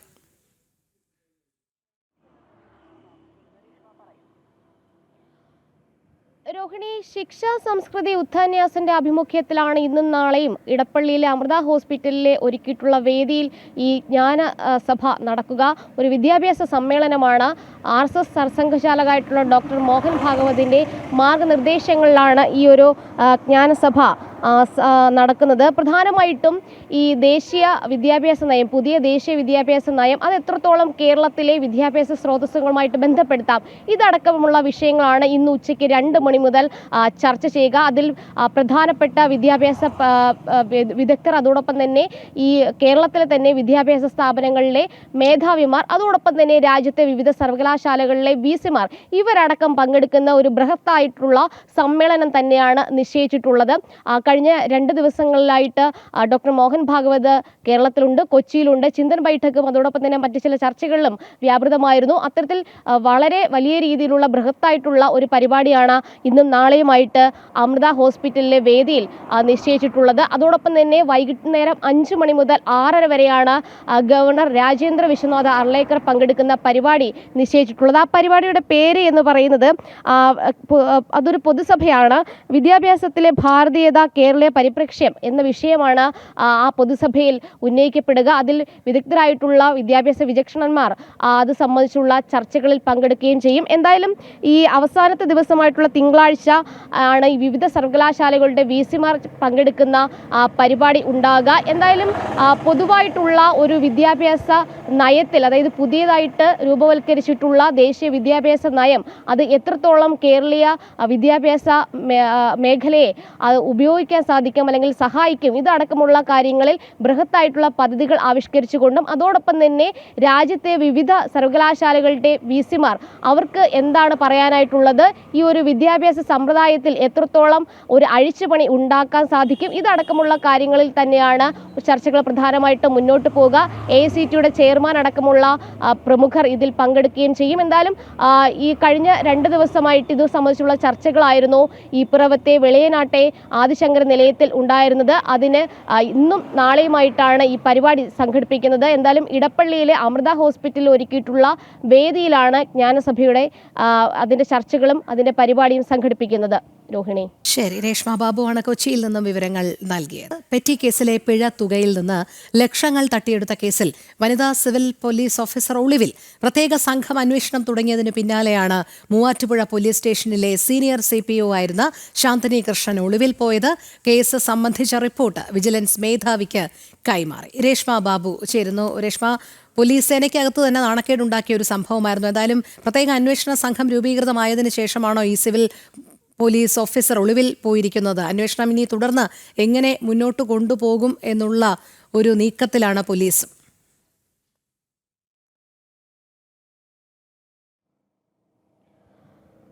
രോഹിണി, പ്രത്യേക അന്വേഷണ സംഘമാണ് നിലവിൽ ഈ കേസ് അന്വേഷിക്കുന്നത്. അതിൽ നിന്നും വിജിലൻസിന് ചില റിപ്പോർട്ടുകൾ കൈമാറിയിട്ടുണ്ട്. വിജിലൻസ് മേധാവിക്ക് ഈ കേസുമായി ബന്ധപ്പെട്ടുള്ള റിപ്പോർട്ട് കൈമാറിയിട്ടുണ്ട്. അതുകൊണ്ട് തന്നെ വിജിലൻസ് ഉടൻ തന്നെ ഈ കേസ് ഏറ്റെടുക്കും. പ്രധാനമായിട്ടും 16,76,000 രൂപയാണ് ഈ ശാന്തിനി കൃഷ്ണൻ, അതായത് സിവിൽ പോലീസ് ഓഫീസറായിട്ടുള്ള ശാന്തിനി കൃഷ്ണൻ തട്ടിപ്പിലൂടെ എടുത്തിട്ടുള്ളത്. എന്തായാലും ഇതുമായി ബന്ധപ്പെട്ട് കേസ് അന്വേഷണം നടക്കുന്നതിനിടയിൽ ഇവർ ഒളിവിൽ പോയിട്ടുണ്ട്. എന്തായാലും ഈ ഒരു കേസിനെ, അല്ലെങ്കിൽ ഈ ഗതാഗത നിയമലംഘനങ്ങളുടെ പേരിലാണ് ഇത്രയും തുക പെറ്റി കേസിൽ പിടിച്ചെടുത്തത്. ഈ തുകയാണ് ഒരു റൈറ്റർ തട്ടിയെടുത്തിരിക്കുന്നത്. അതുകൊണ്ട് തന്നെ വളരെ ഗൗരവമായിട്ടാണ് പോലീസ് സേന ഇത് അന്വേഷിക്കുന്നത്. അതുകൊണ്ട് തന്നെയാണ് ഒളിവിൽ ഇവർ പോയിരിക്കുന്നത്. എന്തായാലും ഇവരെ ഉടൻ തന്നെ പിടികൂടുമെന്നുള്ള ഒരു വിവരമാണ് നമുക്ക് പോലീസിൽ നിന്ന് അറിയാൻ സാധിച്ചിട്ടുള്ളത്. അന്വേഷണം പുരോഗമിക്കുന്നുണ്ട്. അറസ്റ്റ് ഉടൻ ഉണ്ടായേക്കുമെന്നുള്ളൊരു സൂചന ആലുവ റൂറൽ SP നൽകുകയും ചെയ്തിട്ടുണ്ട്. ഏറ്റവും ഒരു ദുർഘടമായിട്ടുള്ള, അല്ലെങ്കിൽ ഒരു പ്രതിസന്ധി എന്ന് പറയുന്നത് 2015 മുതലാണ് ഇവർ ഈ ട്രാഫിക് സ്റ്റേഷനിൽ വന്നിരുന്നത്. ആ സമയത്ത് മുതലുള്ള ക്രമക്കേടുകൾ പരിശോധിക്കേണ്ടതുണ്ട്. അതുമാത്രമല്ല, നിലവിൽ പരിശോധിക്കപ്പെട്ടിരിക്കുന്നത് 2018 മുതൽ 2022 കാലഘട്ടം വരെയുള്ള തട്ടിപ്പ് തന്നെയാണ്. അന്ന് ജോലി ചെയ്തിരുന്ന 17 സബ് ഇൻസ്പെക്ടർമാരുണ്ട്. ഇവരെ കേന്ദ്രീകരിച്ച് ഇവരുടെ മൊഴികളടക്കം രേഖപ്പെടുത്തണം. എങ്കിൽ മാത്രമേ എത്രത്തോളം തട്ടിപ്പിന്റെ വ്യാപൃതി ഉണ്ട് എന്ന കാര്യത്തിൽ ഒരു വ്യക്തത വരികയുള്ളൂ. മറ്റൊന്ന്, ഈ രസീതുകളും ബാങ്ക് അക്കൗണ്ട് സ്റ്റേറ്റ്മെന്റുകളും പരിശോധിക്കേണ്ടതുണ്ട്. ഇത് തന്നെയാണ് അന്വേഷണം സംഘത്തിന് മുന്നിലുള്ള വലിയൊരു വെല്ലുവിളി എന്ന് പറയുന്നത്. എന്തായാലും റിട്ടയർ ചെയ്തു പോയ പോലീസ് ഉദ്യോഗസ്ഥരെ അടക്കം വിളിച്ചു വരുത്തി മൊഴികൾ രേഖപ്പെടുത്തണം. അവരെ ചോദ്യം ചെയ്തുകൊണ്ട് വേണം ഇക്കാര്യത്തിൽ അന്വേഷണം മുന്നോട്ട് കൊണ്ടുപോകാനായിട്ട്. എന്തായാലും ബൃഹത്തായിട്ടുള്ള ഒരു തട്ടിപ്പ്, അല്ലെങ്കിൽ വലിയ രീതിയിലുള്ള ഒരു തട്ടിപ്പാണ് ഈ സിവിൽ പോലീസ് ഓഫീസർ നടത്തിയിട്ടുള്ളത്. 16,76,000 രൂപ തട്ടിയെടുത്തു എന്ന് പറയുമ്പോൾ ഇത്രയധികം കാലയളവിൽ എന്തുകൊണ്ട് ഇക്കാര്യത്തിൽ ഒരു പരിശോധന ഉണ്ടായില്ല എന്നുള്ളൊരു ചോദ്യം നിലനിൽക്കുന്നുണ്ട്. അതുകൊണ്ട് തന്നെയാണ് പ്രത്യേക അന്വേഷണ സംഘത്തെ കേസ് ഏൽപ്പിച്ചുകൊണ്ടുള്ള ഒരു നീക്കത്തിലേക്ക് പോലീസ് കടന്നത്. എന്തായാലും റെസീപ്റ്റ്സും അതോടൊപ്പം തന്നെ ബാങ്കിന്റെ മറ്റ് സ്റ്റേറ്റ്മെന്റുകളും പരിശോധിക്കും. അതേ സമയത്ത് തന്നെ സമാന്തരമായിട്ട് തന്നെ അന്ന് ജോലി ചെയ്തിരുന്ന, അതായത് 2018, 2022 കാലഘട്ടത്തിൽ ഇതേ സ്റ്റേഷനുകളിലൊക്കെ, ഈ സ്റ്റേഷൻ പരിധിയിൽ ജോലി ചെയ്തിരുന്ന പോലീസ് ഉദ്യോഗസ്ഥരെയും മൊഴികൾക്ക് വേണ്ടിയിട്ട്, അവരുടെ മൊഴികൾ രേഖപ്പെടുത്താനായിട്ട് വിളിച്ചു വരുത്തും. അതോടൊപ്പം തന്നെ മറ്റു ചില ആളുകളുടെയും മൊഴികൾ രേഖപ്പെടുത്താനായിട്ട്, അതായത് ഇവർക്കാരെങ്കിലും സഹായം ചെയ്തിട്ടുണ്ടോ, മറ്റെവിടെ നിന്നെങ്കിലും മറ്റ് തരത്തിലുള്ള ഒരു സഹായം, ഏതെങ്കിലും ഈ ഒരു ബാങ്കുമായി ബന്ധപ്പെട്ടോ അല്ലെങ്കിൽ കോടതിയുമായി ബന്ധപ്പെട്ടോ ഒരു സഹായം ലഭിച്ചിട്ടുണ്ടോ, ഇതടക്കമുള്ള കാര്യങ്ങൾ കൂടി പരിശോധിക്കുന്നുണ്ട്. എന്തായാലും ഈ പെറ്റി കേസിൽ ലഭിച്ച തുകയാണ് ഇവർ വലിയ രീതിയിൽ തട്ടിയെടുത്തിട്ടുള്ളത്. 4 വർഷത്തെ കാലയളവിൽ ലഭിച്ച തുകയാണ് തട്ടിപ്പിലൂടെ തട്ടിയെടുത്തത്. എന്തായാലും നിലവിൽ ഇവരെ കേന്ദ്രീകരിച്ച് ഇവരെ കണ്ടെത്തുവാനായിട്ടുള്ള ഒരു അന്വേഷണം നിലവിൽ പോലീസിന്റെ ഭാഗത്തു നിന്നും തുടരുന്നുണ്ട്. വിജിലൻസ് ഉടൻ തന്നെ ഈ കേസ് ഏറ്റെടുത്തുകൊണ്ടുള്ള ഒരു നീക്കത്തിലേക്ക്, അല്ലെങ്കിൽ അന്വേഷണത്തിലേക്ക് കടക്കുമെന്നാണ് സൂചന. ശരി, രേഷ്മ ബാബു ആണ് വിവരങ്ങൾ നൽകിയത്. നടൻ ജി കൃഷ്ണകുമാറിന്റെ മകൾ ദിയ കൃഷ്ണയുടെ സ്ഥാപനത്തിലെ സാമ്പത്തിക ക്രമക്കേടിൽ പ്രതികളെ പിടികൂടാതെ ഒളിച്ചു കളിച്ച ക്രൈംബ്രാഞ്ച്. ജീവനക്കാരുടെ മുൻകൂർ ജാമ്യാപേക്ഷ തള്ളിയതിന് ശേഷവും പ്രതികളുടെ അറസ്റ്റ് നടപടികൾ വൈകിപ്പിക്കുന്നതിന് പിന്നിൽ രാഷ്ട്രീയ പ്രേരിതം എന്നുള്ള ആക്ഷേപവും ഉയരുകയാണ്. പ്രശാന്ത് ശങ്കരമംഗലത്ത് ചേരുന്നു. പ്രശാന്ത്, നമുക്കറിയാം നടൻ ജി കൃഷ്ണകുമാറിന്റെ മകൾ ദിയ കൃഷ്ണയുടെ സ്ഥാപനത്തിലെ സാമ്പത്തിക ക്രമക്കേട് ഏത് രീതിയിലാണ് നടന്നത് എന്നുള്ളതും പിന്നീടുള്ള അന്വേഷണത്തിൽ കൃത്യമായി ഈ ജീവനക്കാരുടെ പങ്ക് വ്യക്തമായതുമാണ്. തുടർന്നാണ് ക്രൈംബ്രാഞ്ച് കേസന്വേഷണം ഏറ്റെടുക്കുന്നത്. പക്ഷേ മുൻകൂർ ജാമ്യാപേക്ഷ തള്ളിയതിനു ശേഷവും ഇപ്പോഴും ഈ പ്രതികളുടെ അറസ്റ്റ് നടന്നിട്ടില്ല. ഇത് വല്ലാതെ വൈകുകയാണ് എന്ന് തന്നെയല്ലേ മനസ്സിലാക്കേണ്ടത്? ഇതിന് പിന്നിൽ ഏതെങ്കിലും രീതിയിലുള്ളൊരു രാഷ്ട്രീയ ഇടപെടൽ ഉണ്ടാകുന്നുണ്ടോ? ഈ കേസ് ആദ്യം അന്വേഷിക്കുന്നത് മ്യൂസിയം പോലീസാണ്. രണ്ടാമതാണ് ക്രൈംബ്രാഞ്ചിന് കൈമാറുന്നത്. മ്യൂസിയം പോലീസിന്റെ അന്വേഷണത്തിലും ക്രൈംബ്രാഞ്ചിന്റെ അന്വേഷണത്തിലും പ്രാഥമിക അന്വേഷണത്തിൽ ഈ പ്രതികൾക്കെതിരെ തെളിവുകൾ ഉണ്ടായിരുന്നു. അതായത് ഈ ജീവനക്കാർക്കെതിരെ തെളിവുകൾ ഉണ്ടായിരുന്നു. ഡിജിറ്റൽ തെളിവുകൾ അടക്കം ലഭിക്കുകയും ചെയ്തു. തുടർന്നാണ് ഈ പ്രതികൾ മുൻകൂർ ജാമ്യം അപേക്ഷയുമായി ജില്ലാ കോടതിയിലും ഹൈക്കോടതിയിലും എല്ലാം സമീപിക്കുന്നത്. ജില്ലാ കോടതിയിൽ മുൻകൂർ ജാമ്യാപേക്ഷ തള്ളിയതിനു ശേഷമാണ് ഹൈക്കോടതിയെ സമീപിക്കുന്നത്. ഈ 2 സംഭവങ്ങൾക്ക് ശേഷവും അറസ്റ്റ് നടപടികൾ വൈകുന്നു എന്നതാണ് ഇതിനകത്ത് ഏറ്റവും എടുത്തു പറയേണ്ടത്. പ്രതികളെ വിളിച്ചു വരുത്തുവാനോ ചോദ്യം ചെയ്യുവാനോ ഇതുവരെ ക്രൈംബ്രാഞ്ച് തയ്യാറായിട്ടില്ല എന്നാണ് മനസ്സിലാക്കാൻ കഴിയുന്നത്. കാരണം കൂടുതൽ ചോദ്യം ചെയ്യലിലൂടെ മാത്രമേ കൃത്യമായ വിവരങ്ങൾ ലഭിക്കുകയുള്ളൂ. 3 പേരുടെയും അക്കൗണ്ടിലൂടെ പണം കടന്നുപോയതിന്റെ ഡിജിറ്റൽ തെളിവുകളടക്കം, അതായത് ട്രാൻസാക്ഷൻ നടന്നതിന്റെ ഡിജിറ്റൽ തെളിവുകളടക്കം ക്രൈംബ്രാഞ്ചിന് ലഭിച്ചിരുന്നു. ഈ ഡിജിറ്റൽ തെളിവുകളും മറ്റ് തെളിവുകളും നിരത്തിക്കൊണ്ടാണ് മുൻകൂർ ജാമ്യം നൽകരുത് എന്ന കാര്യം ക്രൈംബ്രാഞ്ച് കോടതിയിൽ പറഞ്ഞത്. എന്നാൽ ഇത് നിലനിൽക്കുകയാണ്. ഇത്രയും തെളിവുകൾ ഉണ്ടായിട്ട് പോലും ഈ പ്രതികളെ അറസ്റ്റ് ചെയ്യുന്നതിൽ അമാന്തം കാണിക്കുന്നു അല്ലെങ്കിൽ വൈകിക്കുന്നു എന്നടക്കമുള്ളതാണ് ഇപ്പോൾ ആരോപണമായിട്ട് ഉയരുന്നത്. ഇതുവരെ ഈ 3 പേരെയും, ഈ ജീവനക്കാരികളായ 3 പേരെയും വിളിച്ചു വരുത്തി ചോദ്യം ചെയ്യുവാനോ മറ്റു തുടർ നടപടികൾക്കോ തയ്യാറായിട്ടില്ല എന്നതാണ് ഏറ്റവും എടുത്തു പറയേണ്ടത്. സാമ്പത്തിക ക്രമക്കേടിന്റെ പേരിലാണ് BJP നേതാവായ T. കൃഷ്ണകുമാറിന്റെ മകൾ ദിയ കൃഷ്ണയുടെ സ്ഥാപനത്തിൽ നിന്ന് സാമ്പത്തിക ക്രമക്കേട് നടത്തി എന്ന കാരണത്തിലാണ് പരാതി നൽകുന്നത്. പരാതി നൽകിയതിനു ശേഷവും കൗണ്ടർ പരാതി എന്ന നിലയിൽ T. കൃഷ്ണകുമാറിനെതിരെ ഈ 3 യുവതികൾ നൽകിയ പരാതിയിൽ ആദ്യം നടപടിയെടുക്കുകയും വിളിച്ചു വരുത്തുകയും ചോദ്യം ചെയ്യുകയും ഒക്കെ ചെയ്തു. അങ്ങനെ നടപടിക്രമങ്ങൾ വേഗത്തിലാക്കി. എന്നാൽ കൃഷ്ണകുമാറിന്റെ പരാതിയിൽ നൽകിയ പരാതിയിലുള്ള അന്വേഷണം അത് കാര്യക്ഷമമായിട്ട് നടക്കുന്നില്ല എന്നതാണ് ഇപ്പോൾ ഏറ്റവും എടുത്തു പറയാൻ കഴിയുന്നത്. അതാണ് ഈ ഹൈക്കോടതി ഹർജി തള്ളിയിട്ടും, അതായത് മുൻകൂർ ജാമ്യം തള്ളിയിട്ട് പോലും തുടർന്നുള്ള നടപടികൾ പോലും വേഗത്തിലാക്കാൻ പോലീസിനോ അല്ലെങ്കിൽ ക്രൈംബ്രാഞ്ചിനോ കഴിയുന്നില്ല, അന്വേഷണ സംഘത്തിന് കഴിയുന്നില്ല.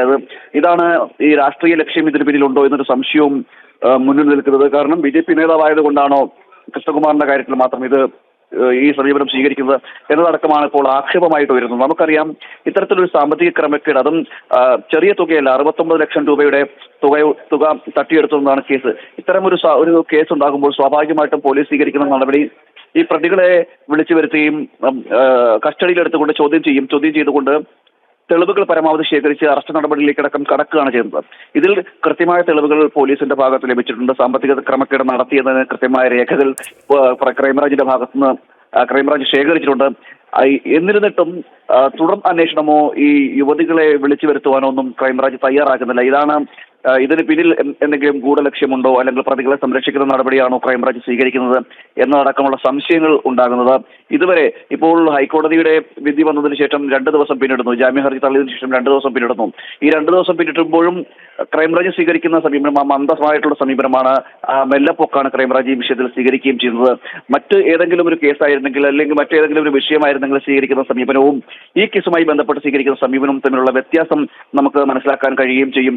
അതാണ് ഈ സംശയങ്ങൾക്കും ആരോപണങ്ങൾക്കുമൊക്കെ അടിസ്ഥാനമായിട്ട് ഇങ്ങനെ നിഴലിച്ചു നിൽക്കുന്നത്. കാരണം എന്തെങ്കിലും രാഷ്ട്രീയ പ്രേരിതമാണോ അതോ അല്ലെങ്കിൽ പ്രതികളെ സംരക്ഷിക്കുന്ന തരത്തിലുള്ള നിലപാടുകളാണോ പോലീസും ക്രൈംബ്രാഞ്ചും സ്വീകരിക്കുന്നത് എന്നതടക്കമുള്ളതാണ് ഇപ്പോൾ സംശയമായിട്ട് ഉയർന്നത്. 69 ലക്ഷത്തിലധികം രൂപ തട്ടിയെടുത്തു എന്നതായിരുന്നു പരാതി. മാത്രമല്ല അത് ഓൺലൈനായിട്ടും, അതായത് QR കോഡ് വഴിയും അല്ലാതെ കസ്റ്റമർ വഴി നേരിട്ടും പണം തട്ടിയെടുത്തു എന്നതടക്കമുള്ളതായിരുന്നു ആരോപണമായിട്ടും പരാതിയായിട്ടും വരുന്നത്. ഇതിന്റെ പേരിലാണ് തുടർന്ന് അന്വേഷണം നടക്കുന്നത്.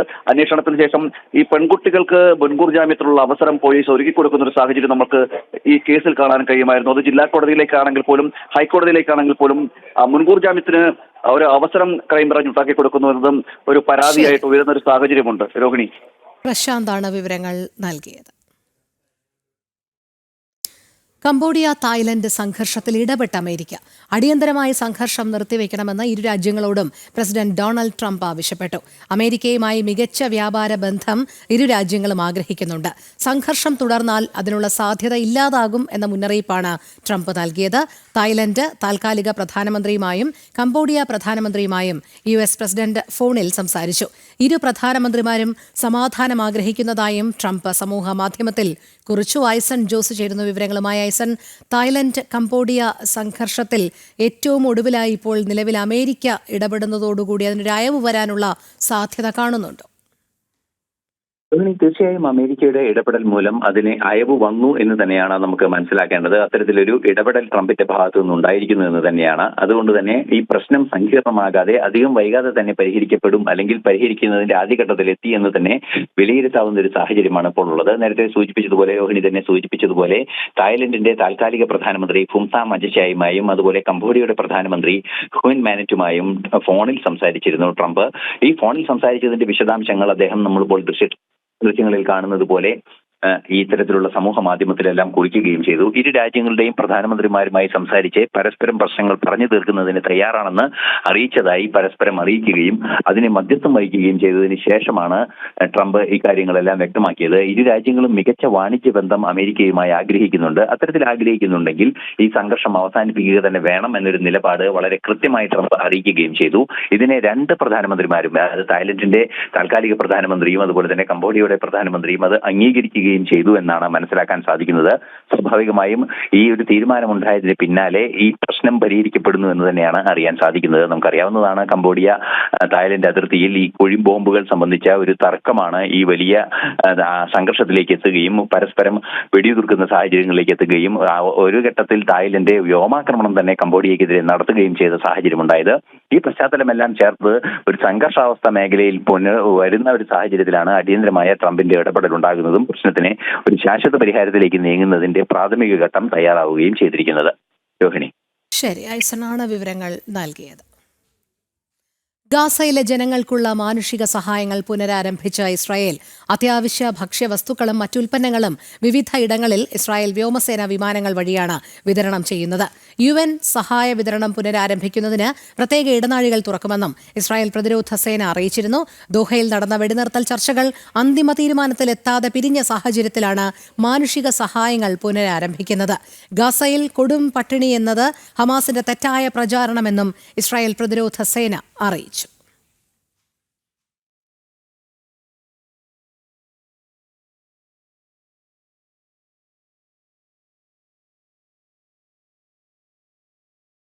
ഈ വർഷത്തെ ഏഷ്യ കപ്പ് ക്രിക്കറ്റ് ടൂർണമെന്റിന് UAE വേദിയാകും. സെപ്റ്റംബർ 9 മുതൽ 28 വരെയാണ് മത്സരങ്ങൾ അരങ്ങേറുക. ഇന്ത്യയും പാകിസ്ഥാനും തമ്മിലുള്ള രാഷ്ട്രീയപരമായ പിരിമുറുക്കങ്ങൾ നിലനിൽക്കുന്ന സാഹചര്യത്തിലാണ് UAEയെ നിഷ്പക്ഷ വേദിയായി ഏഷ്യൻ ക്രിക്കറ്റ് കൗൺസിൽ പരിഗണിച്ചത്. ഇന്ത്യയായിരുന്നു ഇത്തവണത്തെ ഏഷ്യ കപ്പ് ക്രിക്കറ്റ് ടൂർണമെന്റിന് ആതിഥേയത്വം വഹിക്കേണ്ടിയിരുന്നത്. എന്നാൽ പാകിസ്ഥാനുമായുള്ള സംഘർഷങ്ങളെ തുടർന്ന് 2027 വരെ നിഷ്പക്ഷ വേദികളിൽ മാത്രം മത്സരിക്കാൻ ഇരു രാജ്യങ്ങളും തമ്മിൽ ധാരണയായതാണ് UAEയെ വേദിയാക്കാൻ കാരണം. സെപ്റ്റംബർ 9 മുതൽ 28 വരെ ദുബായിലെ അബുദാബിയിലെ സ്റ്റേഡിയങ്ങളിലായിരിക്കും മത്സരങ്ങൾ നടക്കുക. അടുത്ത വർഷം ഇന്ത്യയിലും ശ്രീലങ്കയിലുമായി നടക്കുന്ന ICC T20 ലോകകപ്പിന് മുന്നോടിയായി ഇത്തവണത്തെ ഏഷ്യ കപ്പ് T20 ഫോർമാറ്റിലായിരിക്കും. പരമ്പരാഗത വൈരികളായ ഇന്ത്യയും പാകിസ്ഥാനും ഗ്രൂപ്പ് ഘട്ടത്തിൽ തന്നെ പരസ്പരം പോരാടും. സെപ്റ്റംബർ 14 ഇന്ത്യയും പാകിസ്ഥാനും തമ്മിലുള്ള ഗ്രൂപ്പ് മത്സരം നടക്കും. ഗ്രൂപ്പ് എയിൽ ഇന്ത്യ, പാകിസ്ഥാൻ, UAE, ഒമാൻ എന്നീ ടീമുകളാണ് ഉള്ളത്. ഗ്രൂപ്പ് ബിയിൽ ശ്രീലങ്ക, ബംഗ്ലാദേശ്, അഫ്ഗാനിസ്ഥാൻ, ഹോങ്കോങ് എന്നീ ടീമുകളും. ഇന്ത്യയുടെ ഗ്രൂപ്പ് ഘട്ടത്തിലെ എല്ലാ മത്സരങ്ങളും ദുബായ് രാജ്യാന്തര ക്രിക്കറ്റ് സ്റ്റേഡിയത്തിലായിരിക്കും. T20 ലോകകപ്പ്, ഏഷ്യ കപ്പ് എന്നിവ ഉൾപ്പെടെയുള്ള ടൂർണമെന്റുകൾക്ക് UAE ആതിഥേയത്വം വഹിച്ചിട്ടുണ്ട്. ഇതിനോടൊപ്പം ഇന്ത്യൻ പ്രീമിയർ ലീഗിനും പലതവണ വേദിയായി. ഏഷ്യ കപ്പിലെ നിലവിലെ ജേതാക്കളാണ് ഇന്ത്യ. ജനം, ദുബായ്. പഞ്ചാബി ഗാനം ആസ്വദിക്കുന്ന ജാപ്പനീസുകാർ. കേട്ടിരിക്കുന്ന ആരെയും നൃത്തം ചെയ്യിക്കുന്ന പഞ്ചാബി ഗാനത്തിനൊപ്പം ചുവട് വയ്ക്കുന്ന ഇവരാണ് ഇപ്പോൾ സമൂഹമാധ്യമങ്ങളിലെ താരങ്ങൾ. ബോലോ താരാരാര എന്ന ഹിറ്റ് ഗാനത്തിലൂടെ പ്രശസ്തനായ പഞ്ചാബി പോപ്പ് ഗായകൻ ദലേർ മെഹന്ദിയുടെ ടുണക് ഗാനമാണ് ജപ്പാനിലെ ഒസാക്കയിൽ അലയടിച്ചത്. ഗാനത്തിനൊപ്പം മനോഹരമായ ചുവടുകളും.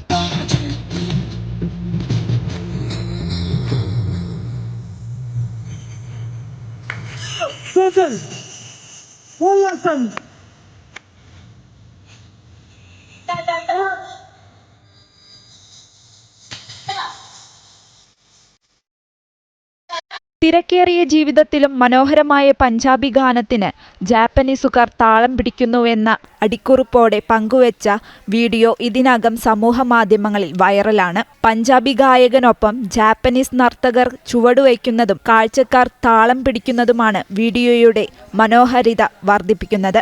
ഭാരതവും ജപ്പാനും തമ്മിലുള്ള സാംസ്കാരിക ബന്ധം ഉയർത്തിക്കാട്ടുന്നത് കൂടിയാണ് ഈ ദൃശ്യങ്ങൾ. എന്റർടൈൻമെന്റ് ഡെസ്ക്, ജനം. പ്രധാനമന്ത്രി നരേന്ദ്രമോദി ഇന്ന് തമിഴ്നാട്ടിൽ അരിയല്ലൂർ ജില്ലയിലെ ഗംഗൈകൊണ്ടച്ചോളപുരത്ത് നടക്കുന്ന ആടിത്തിരുവാതിരയുത്സവത്തിൽ പങ്കെടുക്കും. ശ്രീകാന്ത് ചേരുന്നു. ശ്രീകാന്ത്, പറയൂ.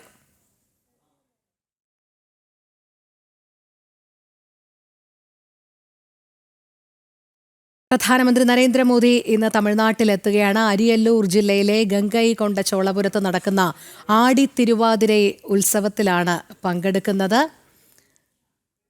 പ്രധാനമന്ത്രി ഇന്ന് രാജേന്ദ്ര ചോളന്റെ നാണയം ഉൾപ്പെടെ പുറത്തിറക്കും. രാവിലെ 11:50ഓടെയാണ് പ്രധാനമന്ത്രി ഗംഗൈകൊണ്ടച്ചോളപുരത്ത് എത്തുക. തുടർന്ന് റോഡ് ഷോ ആയി ക്ഷേത്രത്തിലെത്തും. പ്രധാനമന്ത്രിയുടെ വരവിനോടനുബന്ധിച്ച് വലിയ സുരക്ഷയാണ് ഏർപ്പെടുത്തിയിരിക്കുന്നത്. പ്രധാനമന്ത്രിയുടെ തമിഴ്നാട് സന്ദർശനത്തിന് ഏറെ രാഷ്ട്രീയ പ്രാധാന്യവുമുണ്ട്.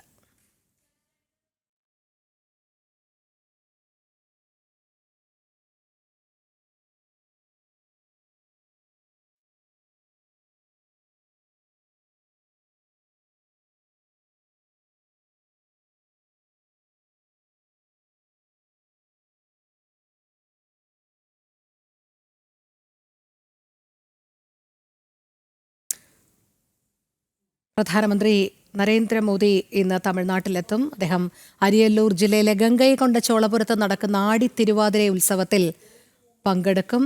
അതോടൊപ്പം തന്നെ രാജേന്ദ്ര ചോളനെ ആദരിച്ചുകൊണ്ട് നടക്കുന്ന ചടങ്ങിൽ നാണയം ഉൾപ്പെടെ പ്രധാനമന്ത്രി പുറത്തിറക്കും. ശ്രീകാന്ത് ചേരുന്നു വിവരങ്ങളുമായി. ശ്രീകാന്ത് പറയൂ.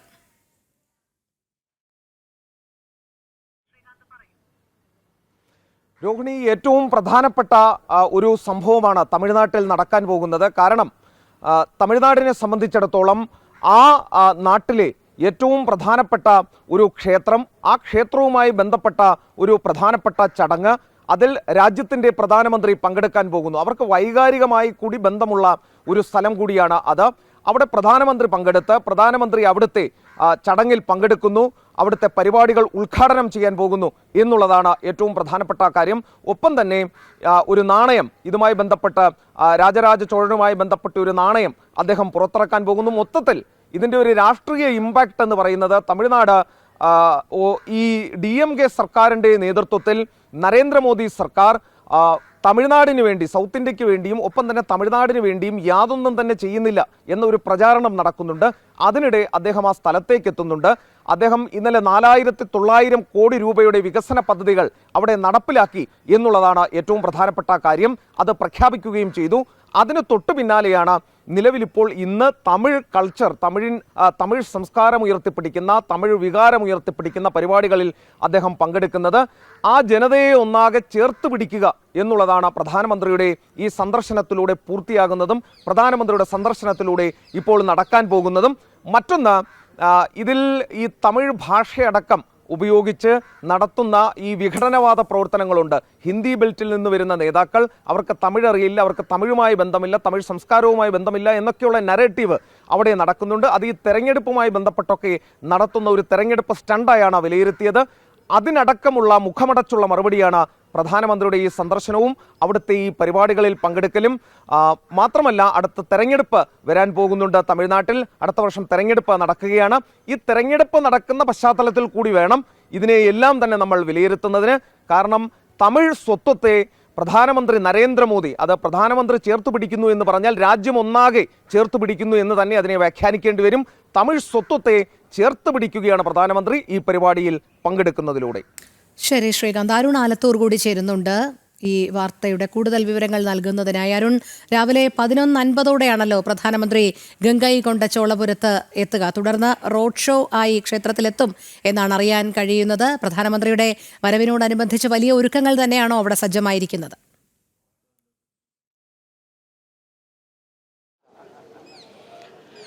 തീർച്ചയായിട്ടും രാജ്യത്തിൻ്റെ പ്രധാനമന്ത്രിയുടെ വരവിനോടനുബന്ധിച്ച് വിപുലമായ ഒരുക്കങ്ങൾ തന്നെയാണ് ഇവിടെ ഇപ്പോൾ പൂർത്തിയാക്കിയിരിക്കുന്നത്.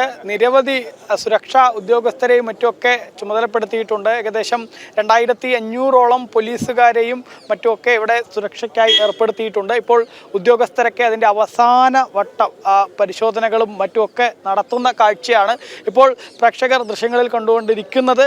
അതാണ് ഗംഗൈകൊണ്ട ചോളപുരം. ആ ഗംഗൈകൊണ്ട ചോളപുരത്തിലെ ആ പ്രശസ്തമായ, വളരെ പാരമ്പര്യമുള്ള, രാജ്യത്തിന് തന്നെ അഭിമാനിക്കാവുന്ന, രാജ്യത്തിൻ്റെ തന്നെ ഏറ്റവും പ്രധാനപ്പെട്ട അത്ഭുതങ്ങളിൽ ഒന്ന് എന്ന് തന്നെ വിശേഷിപ്പിക്കാവുന്ന ആ ക്ഷേത്രമാണിപ്പോൾ ദൃശ്യങ്ങളിൽ കണ്ടുകൊണ്ടിരിക്കുന്നത്. ഈ ക്ഷേത്രത്തിലേക്കാണ് രാജ്യത്തിൻ്റെ പ്രധാനമന്ത്രി എത്തുന്നത് എന്നുള്ളതാണ്. ഈ ഗംഗൈകൊണ്ട ചോളപുരത്തെ ശിവഭഗവാന്റെ ക്ഷേത്രമാണിത്. ഈ ക്ഷേത്രത്തിലേക്ക് രാജ്യത്തിൻ്റെ പ്രധാനമന്ത്രി നരേന്ദ്രമോദി എത്തി. അദ്ദേഹം ഇവിടെ ദർശനം നടത്തി.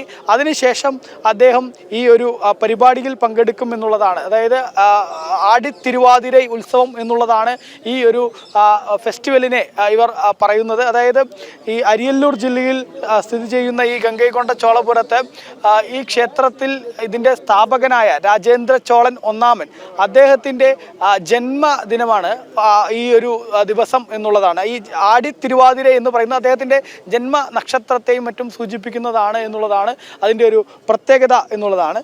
പുറമെ ഈ രാജേന്ദ്ര ചോളൻ്റെ ജന്മവാർഷികത്തിന് ഒപ്പം തന്നെ ഈ ക്ഷേത്ര ക്ഷേത്ര മന്ദിരം ഇത് പൂർത്തീകരണത്തിൻ്റെ 1000ാമത്തെ വർഷമാണ് ഇത് എന്നുള്ളതാണ്. ഒപ്പം തന്നെ ഈ രാജേന്ദ്ര ചോളൻ അദ്ദേഹത്തിൻ്റെ തെക്ക് കിഴക്കൻ ഏഷ്യ വിജയങ്ങളുടെ 10ാം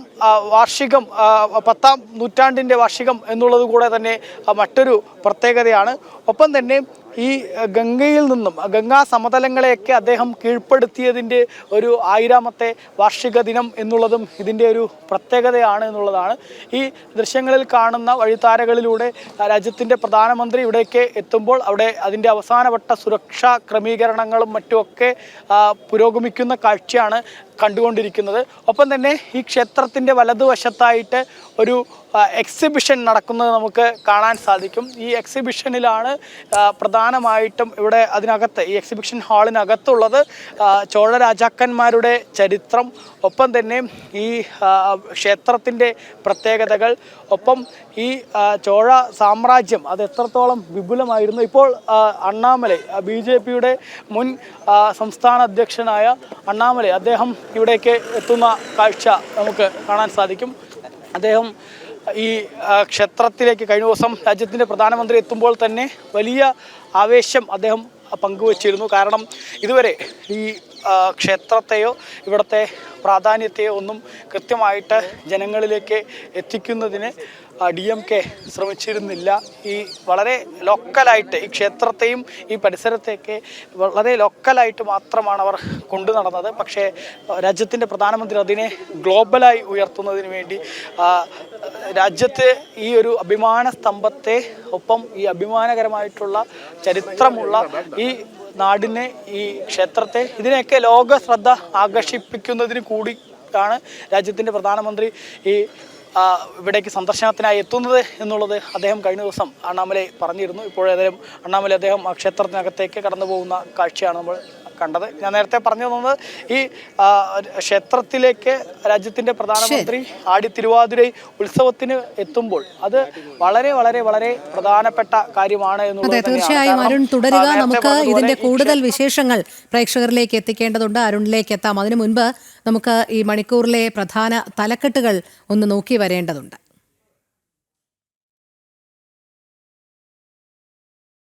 തലക്കെട്ടുകളിലേക്ക്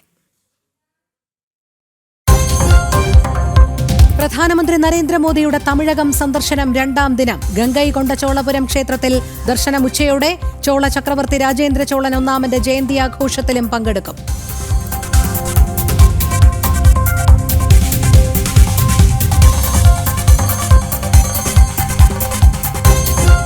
ദേശീയ വിദ്യാഭ്യാസ സമ്മേളനത്തിന് ഇന്ന് തുടക്കം. 3 ദിവസം നീളുന്ന സമ്മേളനം കൊച്ചിയിൽ. സർവകലാശാല VC-മാരും വിദ്യാഭ്യാസ രംഗത്തെ പ്രമുഖരും പങ്കെടുക്കും. നേതൃത്വം നൽകുക RSS സർസംഘചാലക് ഡോക്ടർ മോഹൻ ഭാഗവത്.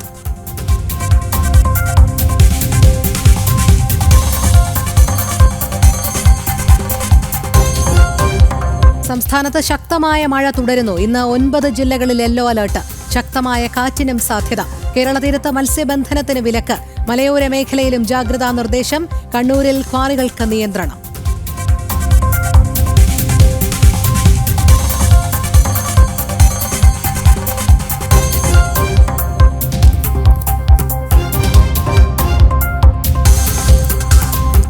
നടൻ കൃഷ്ണകുമാറിന്റെ മകളുടെ സ്ഥാപനത്തിലെ സാമ്പത്തിക ക്രമക്കേടിൽ പ്രതികളെ പിടികൂടാതെ ക്രൈംബ്രാഞ്ച്.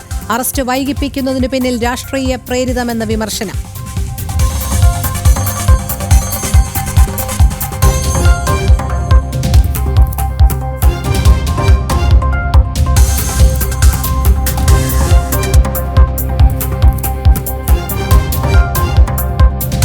$2,000 കോടിക്കായുള്ള കടപ്പത്ര ലേലം ജൂൺ 29-ന്. പുതിയ കടമെടുപ്പ്. സംസ്ഥാനത്തെ ആകെ കടബാധ്യത 5 ലക്ഷം കോടിയിലേക്ക് കുതിക്കുമ്പോൾ ജനം എക്സ്ക്ലൂസീവ്.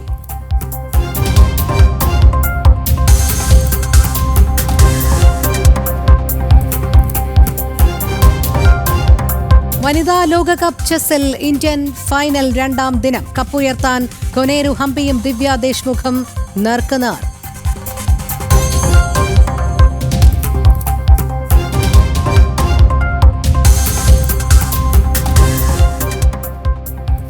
പ്രധാനമന്ത്രി നരേന്ദ്രമോദി ഇന്ന് തമിഴ്നാട്ടിൽ അരിയല്ലൂർ ജില്ലയിലെ ഗംഗൈകൊണ്ട ചോളപുരത്ത് നടക്കുന്ന ആടിത്തിരുവാതിര ഉത്സവത്തിൽ പങ്കെടുക്കും. ഗംഗൈകൊണ്ട ചോളപുരേശ്വരം സന്ദർശിച്ച ശേഷമാണ് ഈ യാത്ര. രാജേന്ദ്ര ചോളൻ ഒന്നാമൻ ഗംഗാ സമതലങ്ങൾ കീഴടക്കിയതിന്റെ 1000ാമത് വാർഷികത്തിലാണ് പങ്കെടുക്കുക. രാജേന്ദ്ര ചോളനെ ആദരിച്ചുകൊണ്ട് ചടങ്ങിൽ നാണയമുൾപ്പെടെ പ്രധാനമന്ത്രി പുറത്തിറക്കും. രാവിലെ 11:50ഓടെയാണ് പ്രധാനമന്ത്രി ഗംഗൈകൊണ്ട ചോളപുരത്തെത്തുക. തുടർന്ന് റോഡ് ഷോ ആയി ക്ഷേത്രത്തിൽ എത്തും. പ്രധാനമന്ത്രിയുടെ വരവിനോടനുബന്ധിച്ച് വലിയ സുരക്ഷയാണ് ഏർപ്പെടുത്തിയിരിക്കുന്നത്. ഗംഗൈകൊണ്ട ചോളപുരത്ത് നിന്നും അരുൺ ആലത്തൂറും ഒപ്പം ഡൽഹിയിൽ നിന്ന് എസ് ശ്രീകാന്തും ചേരുന്നുണ്ട്. ശ്രീകാന്ത്, പ്രധാനമന്ത്രിയുടെ തമിഴ്നാട് സന്ദർശനത്തിന് എത്രത്തോളം രാഷ്ട്രീയ പ്രാധാന്യമുണ്ട്? ഒപ്പം അദ്ദേഹത്തിന്റെ പരിപാടികൾ ഇന്ന് എങ്ങനെയാണ് നിശ്ചയിച്ചിരിക്കുന്നത്?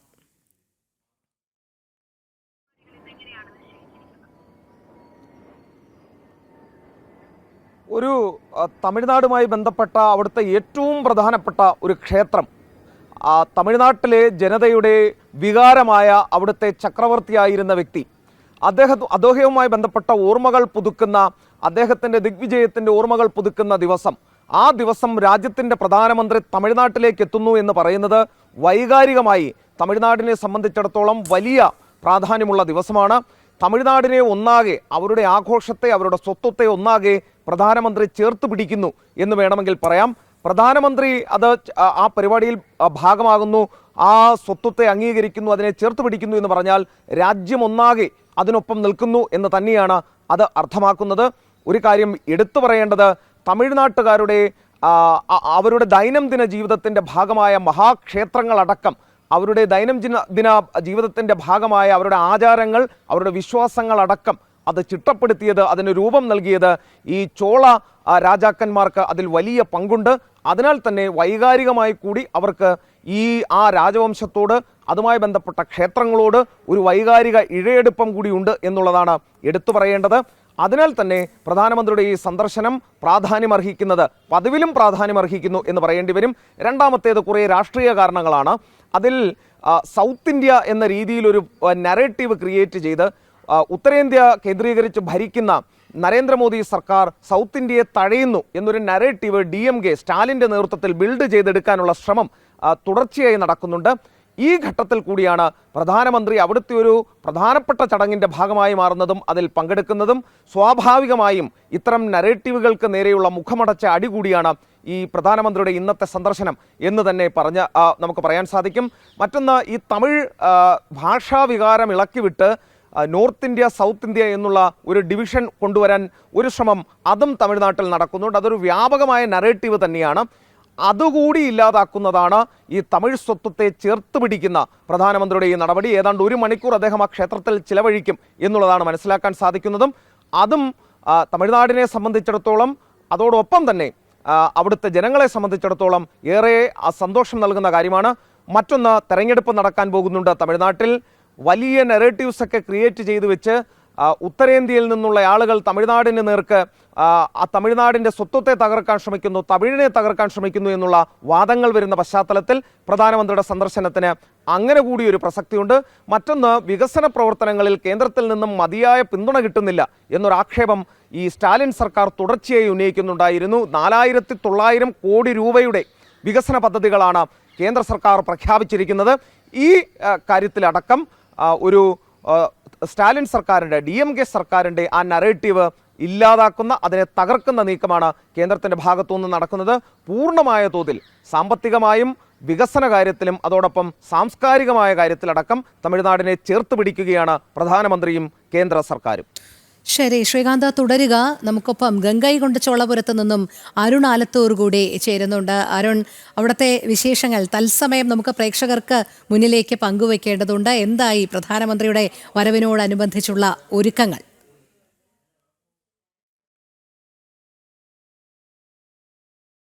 ഒരുക്കങ്ങളൊക്കെ അവസാന ഘട്ടത്തിലാണ്.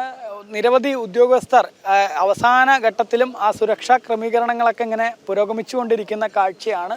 തികച്ചും വളരെ ഒരു പോസിറ്റീവായിട്ടുള്ള, ഒപ്പം തന്നെ ഈ ഒരു നാടിൻ്റെ ചരിത്രവും പാരമ്പര്യവും ഒക്കെ ഇന്ന് രാജ്യത്തിൻ്റെ പ്രധാനമന്ത്രി ഇവിടെ എത്തുന്നതോടുകൂടെ തന്നെ അത് ലോക ശ്രദ്ധയിലേക്ക് കടക്കും എന്നുള്ളത് തന്നെയാണ് എല്ലാവരും ആകാംക്ഷയോടെ ഉറ്റുനോക്കുന്ന കാര്യം. നമുക്കറിയാം, രാജ്യത്തിൻ്റെ പ്രധാനമന്ത്രി കഴിഞ്ഞ ദിവസം തന്നെ തമിഴ്നാട്ടിലേക്ക് എത്തിയിരുന്നു. തൂത്തുക്കുടിയിൽ നിരവധി വികസന പ്രവർത്തനങ്ങൾ അദ്ദേഹം ഉദ്ഘാടനം ചെയ്യുകയും ചെയ്തിരുന്നു. പക്ഷേ തമിഴ് ജനങ്ങൾ ഒന്നടങ്കം ഇന്ന് ഉറ്റുനോക്കുന്നത് ഈ ഒരു പരിപാടിയിലേക്കാണ്. കാരണം ഇതുവരെയും ഒരു പ്രധാനമന്ത്രിയും ഈ ക്ഷേത്രത്തിലേക്ക് എത്തിയിട്ടില്ല, ഈ ഗംഗൈകൊണ്ട ചോലപുരത്തിലേക്ക് എത്തിയിട്ടില്ല എന്നുള്ളതാണ്.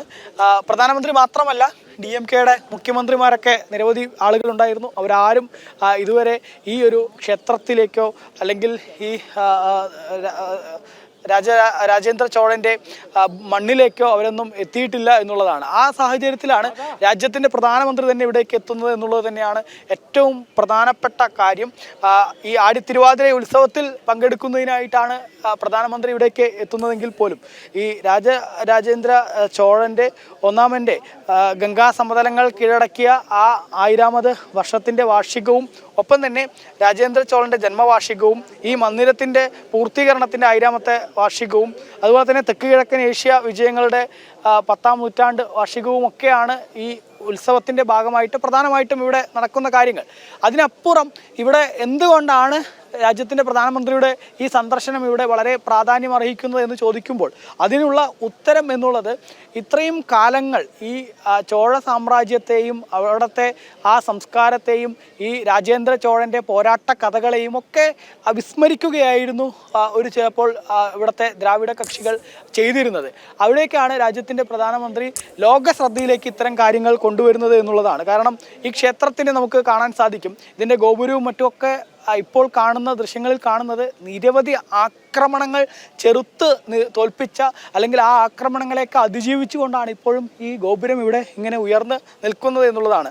1311 മാലിക് ഗഫൂർ എന്നുള്ള മുഗൾ ചക്രവർത്തി ഈ ക്ഷേത്രത്തിനെ കൊള്ളയടിക്കുകയും ഇവിടുത്തെ സമ്പത്ത് കവരുകയും ഈ ക്ഷേത്രത്തെ വലിയ രീതിയിൽ ഇവിടുത്തെ തൂണുകളും മറ്റുമൊക്കെ നശിപ്പിക്കുകയും ചെയ്തിരുന്നു എന്നുള്ളതാണ്. അതിനുശേഷം 1756 ഫ്രഞ്ച് പട്ടാളം ഇവിടേക്ക് എത്തി ഈ ക്ഷേത്രത്തെ ആക്രമിക്കുകയുണ്ടായി എന്നുള്ളതാണ്. 1765 അർക്കഡ് നവാബ് എന്ന വ്യക്തി ബ്രിട്ടീഷുകാരുടെ സഹായത്തോടെ ഇവിടെ ആക്രമിക്കുകയുണ്ടായി. 1801 ബ്രിട്ടീഷ് ഈസ്റ്റ് ഇന്ത്യ കമ്പനി ഈ ക്ഷേത്രത്തെ ആക്രമിച്ച് ഇവിടെ അവരുടെ ആയുധപ്പുരയാക്കിയൊക്കെ മാറ്റാനുള്ള ശ്രമങ്ങൾ നടത്തിയിരുന്നു എന്നുള്ളതാണ്.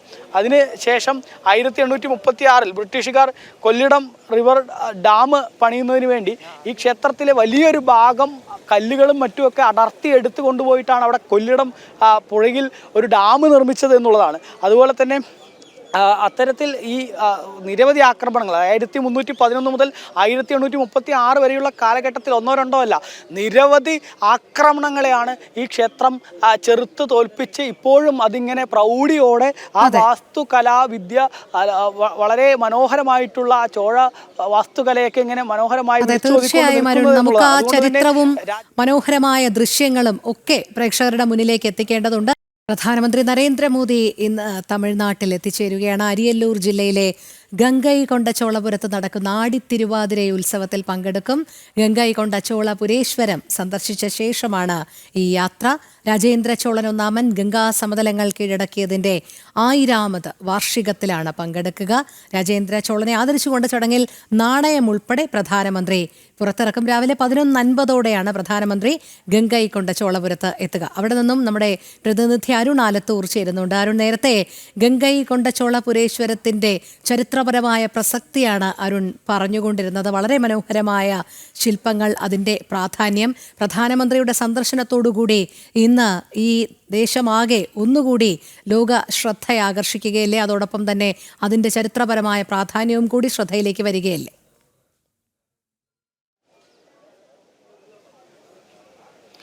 തീർച്ചയായിട്ടും രാജ്യത്തിൻ്റെ പ്രധാനമന്ത്രിയുടെ സന്ദർശനത്തോടെ ഈ ഒരു നാടിൻ്റെ മഹിമ അത് കൂടുതൽ ഉന്നതങ്ങളിലേക്ക് എത്തുമെന്നുള്ളതിൽ യാതൊരു തർക്കവുമില്ല എന്നുള്ളതാണ്. ചോഴ രാജാക്കന്മാരുടെ കഥകളൊക്കെ നമുക്ക് അറിയാവുന്നതാണ്. അടുത്തിടെ പൊന്നിയിൻ സെൽവൻ എന്നുള്ളൊരു സിനിമ വന്നതോടുകൂടെ തന്നെ കേരളത്തിലുൾപ്പെടെ ആ ചോഴ സാമ്രാജ്യത്തിൻ്റെ കഥകൾ കൂടുതൽ വ്യക്തമായിട്ട് തന്നെ നമ്മളൊക്കെ കേട്ടതാണ്. ഏതായാലും ആ കഥകളിലൊക്കെ കേട്ടിട്ടുള്ള രാജരാജ ചോഴൻ, ആ സിനിമയിലൊക്കെ ഏറ്റവും അവസാനമായി പറഞ്ഞു നിൽക്കുന്നത് രാജരാജ ചോഴൻ്റെ വിജയം വരെയുള്ള കാര്യങ്ങളാണ് ആ സിനിമയിലൊക്കെ പറഞ്ഞു വെക്കുന്നത്. ആ രാജരാജ ചോഴൻ്റെ വിജയത്തിന് ശേഷം രാജരാജ ചോഴൻ അദ്ദേഹം തഞ്ചാവൂരിൽ ഒരു ബൃഹദേശ്വര ക്ഷേത്രം സ്ഥാപിക്കുകയുണ്ടായി. നമുക്കറിയാം കേരളത്തിൽ നിന്നൊക്കെ ഉള്ള ഒരുപാട് മലയാളികൾ ആ ബൃഹദേശ്വര ക്ഷേത്രത്തിലേക്ക് പോവുകയും അവിടെ ദർശനം നടത്തുകയൊക്കെ ചെയ്തിട്ടുണ്ടാവും.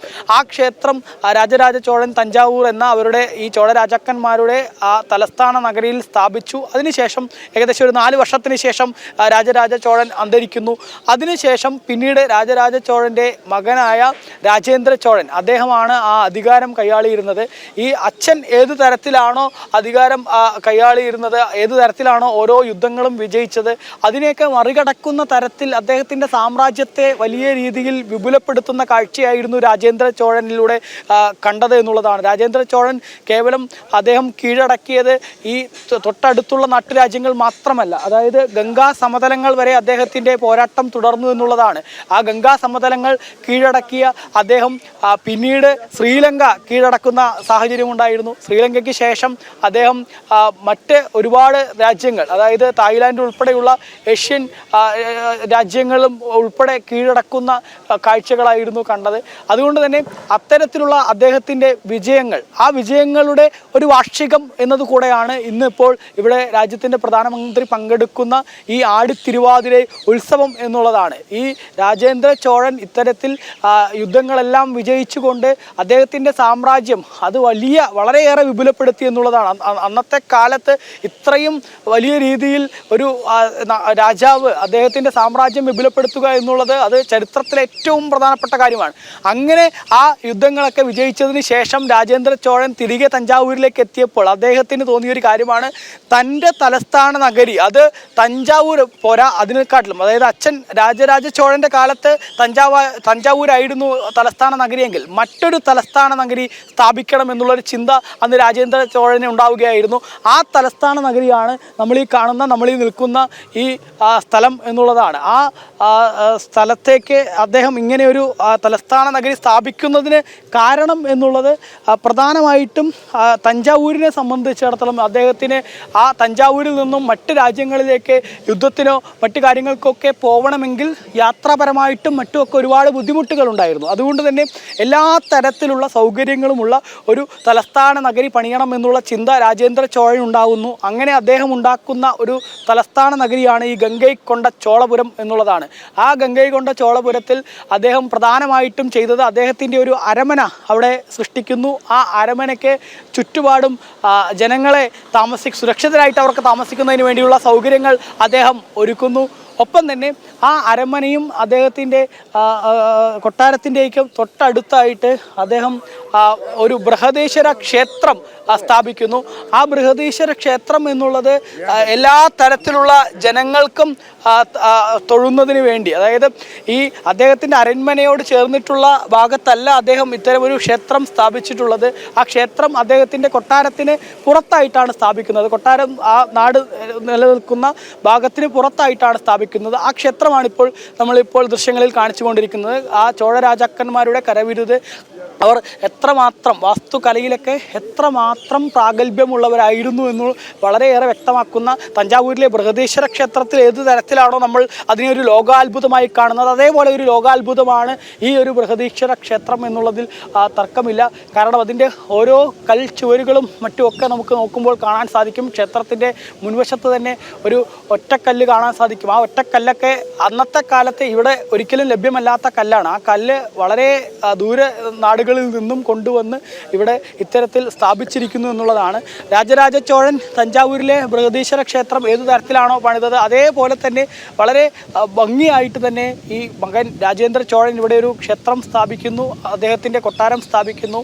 ഇത് സ്ഥാപിക്കുമ്പോൾ അദ്ദേഹത്തിന് മറ്റൊരു കാര്യം കൂടെ ഉണ്ടായിരുന്നു. അതായത് ഈ നഗരത്തിന് തൊട്ടടുത്താണ് കൊല്ലിടം എന്നുള്ള പുഴയുള്ളത്.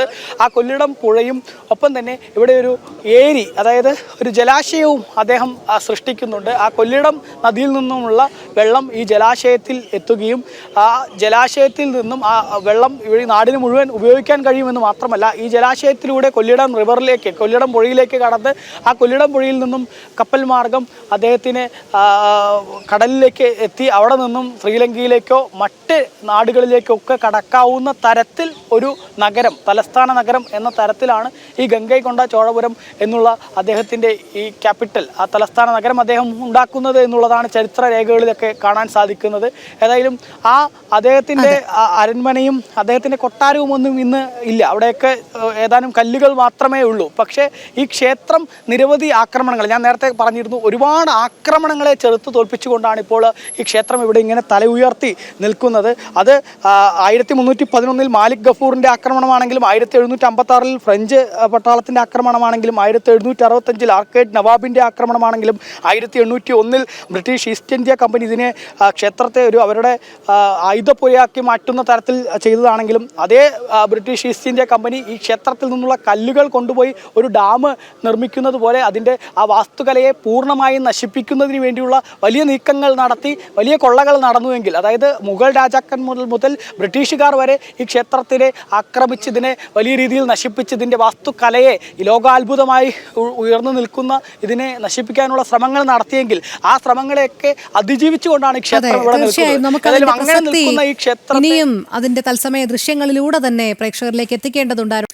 പ്രധാനമന്ത്രി നരേന്ദ്രമോദി ഇന്ന് തമിഴ്നാട്ടിലെത്തുകയാണ്. അരിയല്ലൂർ ജില്ലയിലെ ഗംഗൈകൊണ്ട ചോളപുരത്ത് നടക്കുന്ന ആടിത്തിരുവാതിര ഉത്സവത്തിൽ പങ്കെടുക്കും. ഗംഗൈകൊണ്ട ചോളപുരേശ്വരം സന്ദർശിച്ച ശേഷമാണ് ഈ യാത്ര.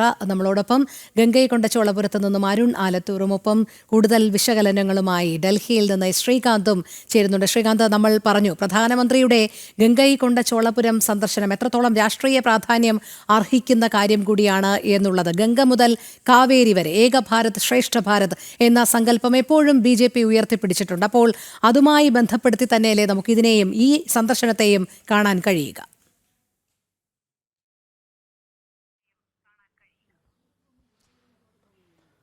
രോഹിണി, തീർച്ചയായും ആ രീതിയിൽ തന്നെയാണ് ഈ ഒരു സന്ദർശനത്തെ കാണേണ്ടതും. അതിനും അപ്പുറം ഇതിനൊരു വൈകാരിക പശ്ചാത്തലം കൂടിയുണ്ട്.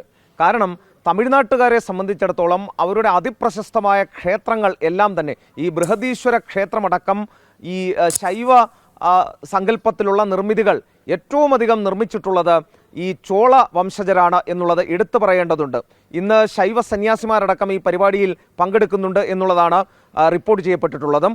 അതായത് തമിഴ്നാട്ടിൽ ഒരു ഹിന്ദു വിരുദ്ധ നീക്കം തമിഴ്നാട്ടിൽ അങ്ങോളം ഇങ്ങോളം ഈ സ്റ്റാലിൻ സർക്കാർ വന്നതിന് ശേഷം നടക്കുന്നുണ്ട്. കഴിഞ്ഞ തവണ നമ്മൾ മുരുക ഭക്ത സംഗമമൊക്കെ കണ്ടതാണ്. അതിനെതിരായ അതിശക്തമായ പ്രതിരോധം എന്ന നിലയിൽ അതൊക്കെ തന്നെ നടക്കുന്ന പശ്ചാത്തലത്തിൽ കൂടിയാണ് പ്രധാനമന്ത്രി ഈ ഗംഗൈകൊണ്ട ചോളപുരത്തിൽ എത്തുന്നതും അതോടൊപ്പം തന്നെ ക്ഷേത്രത്തിൽ സന്ദർശനം നടത്താൻ തീരുമാനിച്ചതും ഒക്കെ തന്നെ. ഏതാണ്ട് 1 മണിക്കൂർ അദ്ദേഹം അവിടെ ചിലവഴിക്കുന്നുണ്ട് എന്നുള്ളതാണ് നമുക്ക് മനസ്സിലാക്കാൻ കഴിയുന്നതും. ഒരു തമിഴ് സ്വത്വത്തിൻ്റെ പ്രതീകമാണ് ഈ ചോള രാജവംശവും അതോടൊപ്പം തന്നെ അവർ നിർമ്മിച്ച ക്ഷേത്രങ്ങളും എന്നത് എടുത്തു പറയേണ്ടി വരും. നേരത്തെ ബൃഹദീശ്വര ക്ഷേത്രമടക്കം അതിനെക്കുറിച്ചൊക്കെ തന്നെ നമ്മൾ ചർച്ച ചെയ്തു. അവർ നിർമ്മിച്ച 1000 വർഷങ്ങൾക്ക് മുമ്പുണ്ടായ ഒരു നിർമ്മിതി ഇന്നും ഒരു കോട്ടവും കൂടാതെ നിൽക്കുന്നു. ഇന്നത്തെ കാലത്തും തമിഴ്നാട്ടുകാർ നെഞ്ചേറ്റുന്ന ഒരു ക്ഷേത്രം. അങ്ങനെ പല പ്രത്യേകതകളുള്ള നിരവധി ക്ഷേത്രങ്ങൾ ഈ ചോള രാജവംശം നിർമ്മിച്ചിട്ടുണ്ട്. അതെല്ലാം തന്നെ ആധ്യാത്മികമായി നോക്കിയാൽ തന്നെ തമിഴ്നാട്ടുകാരുടെ നിത്യജീവിതത്തിൻ്റെ കൂടി ഭാഗമാണ് ഈ ക്ഷേത്രങ്ങളൊക്കെ തന്നെ. അതിനാൽ തന്നെ അവർക്ക് വൈകാരികമായ ഒരു ബന്ധമുണ്ട്. ആ പരിപാടിയിലേക്കാണ് പ്രധാനമന്ത്രി വരുന്നത്. നിലവിൽ തമിഴ്നാട്ടിൽ ഞാൻ പറഞ്ഞതുപോലെ നേരത്തെ പറഞ്ഞതുപോലെ നരേറ്റീവ് ക്രിയേറ്റ് ചെയ്തിരുന്നു. അതായത് നോർത്ത് സൗത്ത് ഡിവിഷൻ എന്ന രീതിയിൽ. അത് അവിടുത്തെ DMK സർക്കാർ, നമ്മൾ ഈ ദ്രാവിഡ കക്ഷികൾ എന്ന് പറയുന്നതിനും അപ്പുറം ആ DMK സർക്കാർ എന്ന് പറയുന്നതായിരിക്കും അതിൽ കുറെ കൂടി ശരി. അവരാണ് ആ നറേറ്റീവ് ക്രിയേറ്റ് ചെയ്തതിന് പിന്നിൽ പ്രധാന പങ്ക് വഹിക്കുകയുണ്ടായത്. അങ്ങനെ ഒരു ഡിവിഷൻ തന്നെ ഈ രാജ്യത്തില്ല എന്നത് തെളിയിക്കുന്നത് കൂടിയാണ് പ്രധാനമന്ത്രിയുടെ ഈ തമിഴ് സ്വത്വം സ്വയം ഏറ്റെടുത്തുകൊണ്ട് സ്വീകരിച്ചുകൊണ്ടുള്ള അദ്ദേഹത്തിൻ്റെ സന്ദർശനം. അദ്ദേഹത്തിൻ്റെ വസ്ത്രധാരണ രീതിയിലടക്കം ഇന്നൊരു പക്ഷേ ഞാൻ പ്രതീക്ഷിക്കുന്നത് അത് പ്രകടമാകും എന്നുള്ളതാണ്. പൂർണ്ണമായും അദ്ദേഹം ആ പരിപാടിയിൽ അലിഞ്ഞു ചേരാനാണ് എത്തുന്നത്. തമിഴ് സ്വത്വം തൻ്റേത് കൂടിയാണെന്ന് ഉറക്കെ പ്രഖ്യാപിക്കലാണ് പ്രധാനമന്ത്രി എത്തുന്നത്. ഈ രാജ്യത്തിൻ്റെ തന്നെ സ്വത്വം കൂടിയാണ് തമിഴ് സ്വത്വം എന്നുള്ളത് പ്രഖ്യാപനമായിരിക്കും പ്രധാനമന്ത്രിയുടെ സാന്നിധ്യം കൊണ്ട് അവിടെ ഉണ്ടാകാൻ പോകുന്നത്. ഏതെങ്കിലും തരത്തിലുള്ള വിഭജനം, വിഘടനവാദ ചിന്തകൾ ഈ രാജ്യത്തിൻ്റെ മണ്ണിൽ, രാജ്യത്തിൻ്റെ മനസ്സിൽ അനുവദിക്കില്ല എന്നുള്ള പ്രഖ്യാപനം കൂടിയാണ് അത് എന്ന് വിലയിരുത്താം. രണ്ടാമത്തെ കാര്യം എന്ന് പറയുന്നത് ഈ തമിഴ് ഭാഷാ വിവാദമൊക്കെ ഉയർത്തിവിട്ട് DMK പയറ്റുന്ന ഒരു പരിപാടിയുണ്ട്. അത് ഈ തെരഞ്ഞെടുപ്പുമായി ബന്ധപ്പെട്ടാണ് DMK ഈ പരിപാടിയെ പരിപാടിയൊക്കെ തന്നെ നടത്തുന്നത്. ഈ തമിഴ് ഭാഷാ വിവാദം, അത് തമിഴ് ഭാഷയെ കൊല്ലാൻ ശ്രമിക്കുന്നു, തമിഴ്നാടിനെ തകർക്കാൻ ശ്രമിക്കുന്നു എന്നൊക്കെയാണ് ഇവർ ഈ ആരോപണം ഉന്നയിച്ചു വിട്ടത്. അതേ കേന്ദ്ര സർക്കാരിലെ ആ സർക്കാരിനെ നയിക്കുന്ന അതിൻ്റെ തലവൻ എത്തുകയാണ് തമിഴ്നാട്ടിലേക്ക്. തമിഴ് ക്ഷേത്രങ്ങൾ, തമിഴ് ആചാരങ്ങൾ, തമിഴ് സംസ്കാരം അതിനെ ഏറ്റെടുക്കാൻ വേണ്ടി അദ്ദേഹം എത്തുമ്പോൾ ഈ നരേറ്റീവ് കൂടിയാണ് അവിടെ തകർന്നടിയാൻ പോകുന്നത് എന്നുള്ളതിന് ഇതിലൊരു രാഷ്ട്രീയ പ്രാധാന്യമുള്ള വിഷയം കൂടിയാണ്. ഏറ്റവും ഒടുവിലായി പറയേണ്ടത്, കേന്ദ്ര സർക്കാർ ഇന്നലെ അവിടെ പ്രഖ്യാപിച്ചിട്ടുള്ള വികസന പദ്ധതികളാണ്. ഒന്ന് ആലോചിക്കേണ്ടത്, ഒരു ജില്ലയ്ക്ക് മാത്രമായി പ്രഖ്യാപിച്ചതാണ് ഈ 4900 കോടി രൂപയുടെ പദ്ധതി എന്നുള്ളത്. അതായത് തമിഴ്നാടിൻ്റെ വികസന പ്രവർത്തനങ്ങളിൽ ഈ സ്റ്റാലിൻ സർക്കാർ നേരത്തെ പറഞ്ഞത് കേന്ദ്രം എല്ലാ തലത്തിലും ഇടങ്കോലിടുന്നു, കേന്ദ്രം 1 രൂപ പോലും നൽകുന്നില്ല, കേന്ദ്രത്തിൻ്റെ ഭാഗത്തുനിന്നും അനുകൂലമായ നിലപാട് സ്വീകരിക്കുന്നില്ല എന്നൊക്കെ പറഞ്ഞതാണ്. അവിടെയാണ് ഒരു ജില്ലയിൽ മാത്രം 4900 കോടി രൂപയുടെ വികസന പദ്ധതികൾ ഇന്നലെ പ്രഖ്യാപിച്ചത്. റെയിൽവേ മേഖലയിൽ പ്രഖ്യാപനം വന്നിട്ടുണ്ട്, വ്യോമയാന മേഖലയിൽ പ്രഖ്യാപനം വന്നിട്ടുണ്ട്, അടിസ്ഥാന സൗകര്യ വികസന മേഖലയിൽ പ്രഖ്യാപനം വന്നിട്ടുണ്ട്. അങ്ങനെ എല്ലാ തരത്തിലും പ്രധാനമന്ത്രിയുടെ ഭാഗത്തുനിന്നും ഇന്നലെ സമഗ്രമായ വികസനത്തിനുള്ള പ്രഖ്യാപനമാണ് തൂത്തുക്കുടിയിൽ ഉണ്ടാവുകയും ചെയ്തത്. ശരി ശ്രീകാന്ത്, നമുക്ക് അരുണിലേക്ക് കൂടി പോകേണ്ടതുണ്ട്. അരുൺ, നമ്മൾ നേരത്തെ പറഞ്ഞുകൊണ്ടിരുന്നത് പ്രധാനമന്ത്രിയുടെ സന്ദർശനത്തോടെ ഗംഗൈ കൊണ്ട ചോളപുരം ഉന്നതിയിൽ നിന്ന് ഉന്നതിയിലേക്ക് തന്നെ കുതിക്കും. നമുക്കറിയാം, യുനെസ്കോയുടെ ലോക പൈതൃക പട്ടികയിലുള്ള പ്രദേശം കൂടിയാണ്. അതോടൊപ്പം തന്നെ പ്രധാനമന്ത്രി ഇന്നേ ദിവസം അവിടം സന്ദർശിക്കുന്നു. ചോള രാജാവിൻ്റെ നാണയം പുറത്തിറക്കുന്നു. ഏറെ പ്രാധാന്യമുള്ള ഈ ദിവസത്തിൽ ഭാരതത്തിൻ്റെതായ ഒരു സ്വത്വം എപ്പോഴും BJP സർക്കാരുടെ ലക്ഷ്യം തന്നെയാണ്. കോളനിവൽക്കരണത്തിൽ നിന്ന് എത്രയും പെട്ടെന്ന് ഭാരതം മുക്തമാകണമെന്നുള്ള ഉദ്ദേശത്തോടു കൂടിയാണ് ഭാരതത്തിൽ ഇത്തരത്തിൽ ബ്രിട്ടീഷുകാർ സ്ഥാപിച്ചിരുന്ന നാമധേയങ്ങളെല്ലാം മാറ്റി ഭാരതത്തിൻ്റെതായ ഒരു സ്വത്വം വീണ്ടെടുക്കാനുള്ള ശ്രമം എപ്പോഴും BJP സർക്കാർ നിലനിർത്തിക്കൊണ്ടുപോകുന്നത്. അതിൻ്റെ മറ്റൊരു ഉദാഹരണം കൂടിയാകലെ പ്രധാനമന്ത്രിയുടെ ഈ സന്ദർശനം.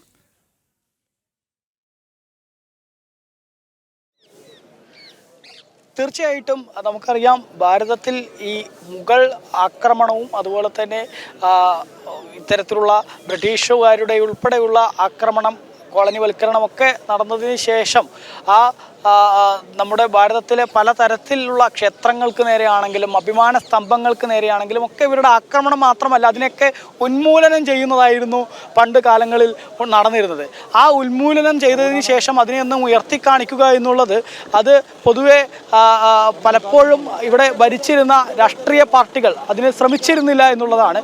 തമിഴ്നാട്ടിലേക്ക് വരുമ്പോൾ ഇവിടെ ദ്രാവിഡ കക്ഷികളാണ്. ആ ദ്രാവിഡ കക്ഷികൾ ഭാരതത്തിൻ്റെ അഭിമാന സ്തംഭങ്ങളെ ഉയർത്തിക്കാട്ടുന്നതിന് പലപ്പോഴും വിമുഖത കാണിക്കുന്ന കാഴ്ചയായിരുന്നു കാണാൻ കഴിഞ്ഞത്. ആ കാഴ്ച തന്നെയാണ് നമുക്ക് ഈ ഗംഗൈകൊണ്ട ചോളപുരത്തും കാണാൻ സാധിച്ചത്. കാരണം ഒരു മുഖ്യമന്ത്രി പോലും ഇവിടെ എത്തിയിട്ടില്ല എന്ന് പറയുമ്പോൾ ആ ഒരു മുഖ്യമന്ത്രി പോലും എത്താത്ത നാട്ടിലേക്കാണ്, അല്ലെങ്കിൽ ആ ക്ഷേത്രത്തിലേക്കാണ്, ആ അഭിമാനമായ ചോഴ രാജാക്കന്മാരുടെ സ്തംഭത്തിലേക്കാണ് ഇത്തരത്തിൽ രാജ്യത്തിൻ്റെ പ്രധാനമന്ത്രി എത്തുന്നത് എന്നുള്ളത് തന്നെയാണ് അതിലെ പ്രധാനപ്പെട്ട കാര്യം. ഏതായാലും അദ്ദേഹം 11:50 എത്തിച്ചേരും. ആദ്യം ക്ഷേത്രത്തിലേക്ക് ദർശനത്തിന് എത്തും. ഈ ക്ഷേത്രത്തിൻ്റെ വലതുവശത്ത് തന്നെയായിട്ട് ഇവിടെ ഒരു എക്സിബിഷൻ നടക്കുന്നുണ്ട്. ആ എക്സിബിഷനാണ് മറ്റൊരു ഇവിടുത്തെ പ്രത്യേകത. ആ എക്സിബിഷനിലും പ്രധാനമന്ത്രി പങ്കെടുക്കും. തൊട്ടപ്പുറത്ത് തന്നെ ഇസൈஞானிയായ ഇളയരാജയുടെ ഒരു സംഗീതാർച്ചനയുണ്ട്. ആ സംഗീതാർച്ചനയിലും അദ്ദേഹം പങ്കെടുക്കുമെന്നുള്ളതാണ്. ഇപ്പോൾ BJPയുടെ മുൻ തമിഴ്നാട് അധ്യക്ഷനായ അണ്ണാമലൈ അദ്ദേഹം പുറത്തേക്ക്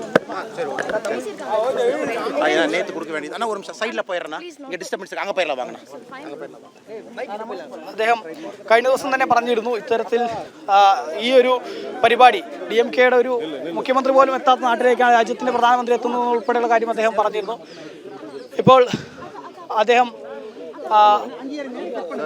പ്രതികരിക്കാൻ പോവുകയാണ്. ഏതാനും നിമിഷങ്ങൾക്കകം അദ്ദേഹം പ്രതികരിക്കും എന്നുള്ളത് തന്നെയാണ്. ഏതായാലും ഞാൻ നേരത്തെ പറഞ്ഞതുപോലെ തന്നെ ഈ ക്ഷേത്രത്തിന് തൊട്ട് അടുത്തായിട്ട് കാണുന്ന എക്സിബിഷൻ ഹാള്, ആ എക്സിബിഷൻ ഈ കാണുന്ന വഴിധാരിയിലൂടെയാണ് രാജ്യത്തിൻ്റെ പ്രധാനമന്ത്രി വരിക. അദ്ദേഹം വരുമ്പോൾ ഇവിടെ ഒരു റോഡ് ഷോ തന്നെ ഉണ്ടാവും. അദ്ദേഹം ഹെലികോപ്റ്റർ ഇറങ്ങുന്ന ഭാഗത്ത് നിന്ന് ഏകദേശം 2 കിലോമീറ്റർ ഉണ്ട് ഈ ക്ഷേത്രത്തിൻ്റെ ഭാഗത്തേക്ക്. ഈ 2 കിലോമീറ്റർ ദൂരം റോഡ് ഷോയാണ് ഉണ്ടാവുക. ആ റോഡ് ഷോയ്ക്ക് ശേഷം അദ്ദേഹം അവിടെ നിന്നും നേരെ കടന്നു ചെല്ലുന്നത് അദ്ദേഹം തൊട്ടടുത്തുള്ള ഈ ക്ഷേത്രത്തിൻ്റെ കവാട ഭാഗത്തേക്ക്, ഈ ഒരു ഭാഗത്തേക്കാണ് പിന്നീട് എത്തുക. ഈ കവാട ഭാഗത്ത് നിന്നും നേരെ അകത്തേക്ക് പ്രവേശിക്കുമ്പോൾ ആദ്യ വലതുവശത്തായിട്ടാണ് എക്സിബിഷൻ ഉള്ളത്. ആ എക്സിബിഷനിലാണ് രാജേന്ദ്ര ചോഴനെ മാത്രമല്ല രാജരാജ ചോഴൻ്റെയും ചോഴ വംശത്തിൻ്റെയും ഒക്കെ കഥകൾ പറയുന്ന വളരെ വിശദമായിട്ടുള്ള ആ ഒരു പൂർവ്വകാലത്തെ അവതരിപ്പിച്ചുകൊണ്ടുള്ള ഒരു എക്സിബിഷൻ അവിടെ നടക്കുന്നത്. ആ എക്സിബിഷൻ അദ്ദേഹം സന്ദർശിക്കും. അതിനുശേഷം ക്ഷേത്രത്തിനകത്ത് ഈ ആടിത്തിരുവാതിര ഫെസ്റ്റിവലിലേക്ക് അദ്ദേഹം കടക്കും. ആ ആടിത്തിരുവാതിര ഫെസ്റ്റിവലിൽ പങ്കെടുക്കുമ്പോൾ ക്ഷേത്രത്തിൽ ഭഗവാൻ ശിവൻ്റെ വലിയ പ്രതിഷ്ഠയാണ്.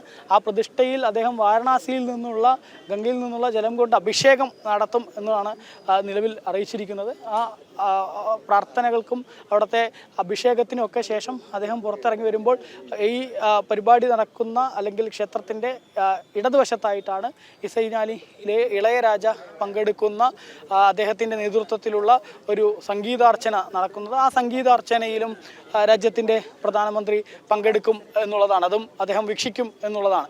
ഏതായാലും ഈ ആടിത്തിരുവാതിര ഉത്സവത്തിലേക്ക് രാജ്യത്തിൻ്റെ പ്രധാനമന്ത്രി എത്തുമ്പോൾ അത് നേരത്തെ നമ്മൾ പറഞ്ഞതുപോലെ തന്നെ വളരെ അഭിമാനത്തോടു കൂടെയാണ് തമിഴ് ജനത ഒന്നടങ്കം നോക്കിക്കാണുന്നത്. തമിഴ് ജനതയ്ക്ക് മാത്രമല്ല, നമ്മൾ ഭാരതീയർക്ക് ഒന്നടങ്കം അഭിമാനിക്കാവുന്ന ഒരു നിമിഷമാണ്. കാരണം ഇത്തരത്തിൽ വിസ്മൃതിയിൽ ആണ്ടുപോയ നിരവധി കാര്യങ്ങളുണ്ട്. ഏറ്റവും ഒടുവിലായി അമിത്ഷാ കണ്ണൂരിലേക്ക് എത്തിയിരുന്നു. ആ കണ്ണൂരിലേക്ക് എത്തിയ സമയത്ത് അദ്ദേഹം അവിടുത്തെ ക്ഷേത്രത്തിലേക്ക് ഉൾപ്പെടെ സന്ദർശനം നടത്തി അവിടെ ദർശനം നടത്തുന്ന കാഴ്ച നമ്മൾ കണ്ടതാണ്. അത് കേന്ദ്ര ഗവൺമെൻറ്റിൽ, അത് പ്രധാനമന്ത്രിയാണെങ്കിലും ആഭ്യന്തരമന്ത്രിയാണെങ്കിലും മറ്റ് മന്ത്രിമാരാണെങ്കിലും ഒക്കെ അവർ ഓരോ നാടുകൾ സന്ദർശിക്കുമ്പോൾ ആ നാട്ടിലെ വിസ്മൃതിയിൽ പോയ ചരിത്ര സ്മാരകങ്ങൾ അത് കൃത്യമായിട്ട് തന്നെ ലോക ശ്രദ്ധയിലേക്ക് എത്തിക്കുന്നതിൽ വേണ്ടിയുള്ള ശ്രമങ്ങൾ ബോധപൂർവം തന്നെ നടത്തുന്നു എന്നുള്ളതാണ്. കാരണം മുമ്പൊരിക്കലും ഒരു രാഷ്ട്രീയ പാർട്ടിയും അല്ലെങ്കിൽ ഒരു ഭരണ നേതൃത്വവും ചെയ്യാത്ത കാര്യമാണിത്. അത്തരത്തിൽ ലോക ശ്രദ്ധയിലേക്ക് രാജ്യത്തിൻ്റെ അഭിമാന സ്തംഭങ്ങളെ ഉയർത്തിക്കാട്ടുക എന്നുള്ളത് തന്നെയാണ് ഇത്തരം സന്ദർശനങ്ങൾ കൊണ്ട് ഉദ്ദേശിക്കുന്ന ഒരു കാര്യം എന്നുള്ളതാണ്. മറ്റൊന്ന്, തമിഴ്നാട് രാഷ്ട്രീയത്തിലും ഇത് വളരെയേറെ പ്രാധാന്യം അർഹിക്കുന്ന ഒന്നാണ് എന്നുള്ളതിൽ യാതൊരു സംശയവുമില്ല. നമുക്കറിയാം 2026 കേരളത്തോടൊപ്പം തന്നെ തമിഴ്നാട്ടിലും നിയമസഭാ തെരഞ്ഞെടുപ്പ് നടക്കാൻ പോവുകയാണ്. ആ നിയമസഭാ തെരഞ്ഞെടുപ്പിൽ എപ്പോഴും ഈ ദ്രാവിഡ കക്ഷികൾ പ്രത്യേകിച്ച് DMK ഉയർത്തുന്നത് അവർ വളരെ സങ്കുചിതമായ രാഷ്ട്രീയ ചിന്തകളാണ്. അതായത് തമിഴ് മക്കൾ, തമിഴ് മണ്ണ് എന്നൊക്കെ പറഞ്ഞ് പ്രാദേശികവാദങ്ങൾ ഉയർത്തിക്കൊണ്ട് തമിഴ് വികാരം ഇളക്കി വിട്ടുകൊണ്ട് എപ്പോഴും ആളുകളെ ദേശീയതയിലേക്ക് അടുക്കാതിരിക്കുന്നതിന് വേണ്ടിയുള്ള ബോധപൂർവമായ ശ്രമം എപ്പോഴും അവർ നടത്തുന്നത് നമ്മൾ കണ്ടിട്ടുള്ളതാണ്. ആ സമയത്ത് അവിടെ കൃത്യമായി ദേശീയതയുടെ ശബ്ദം വിളിച്ചോതുകയാണ് കഴിഞ്ഞ കുറച്ചു കാലമായി BJPയും കേന്ദ്ര സർക്കാരും ചെയ്യുന്നത്. അത് കാശിയിലെ തമിഴ് സംഗമമാണെങ്കിലും അതല്ലെങ്കിൽ പിന്നീട് ഈ തമിഴ്നാട്ടിൽ നിന്നുമുള്ള ചെങ്കോല്, അത് നമ്മുടെ ജനാധിപത്യത്തിൻ്റെ ശ്രീകോവിലിൽ പ്രതിഷ്ഠിച്ചതാണെങ്കിലും അത്തരത്തിൽ ഓരോ കാര്യങ്ങളിലും തമിഴ് ഭാഷയെ പലതരത്തിലും മോശമായി ചിത്രീകരിക്കുക അല്ലെങ്കിൽ തമിഴ് ഭാഷയോടും തമിഴ് മക്കളോടും ഒരു വിവേചനമാണ് കേന്ദ്ര സർക്കാരിനും BJPക്കും എന്നൊക്കെ പറഞ്ഞുകൊണ്ട് പലപ്പോഴും ദ്വിരാഷ്ട്രവാദം ഇവർ ഉയർത്തുമ്പോൾ അതിന് എതിരെ അതല്ല, കൃത്യമായിട്ട് രാജ്യത്തെ എല്ലാ ഭാഷകളും എല്ലാ നാടുകളും ഭാരതീയർ എന്ന നമ്മുടെ ഒറ്റ ചിന്താഗതിയാണ് വേണ്ടത്, ദേശീയതയാണ് തങ്ങൾ ഉയർത്തിക്കാട്ടുന്നത് എന്ന് അടിവരയിട്ട് പറയുകയാണ് ഓരോ സമയത്തും രാജ്യത്തിൻ്റെ പ്രധാനമന്ത്രി ചെയ്യുന്നത് എന്നുള്ളതാണ്.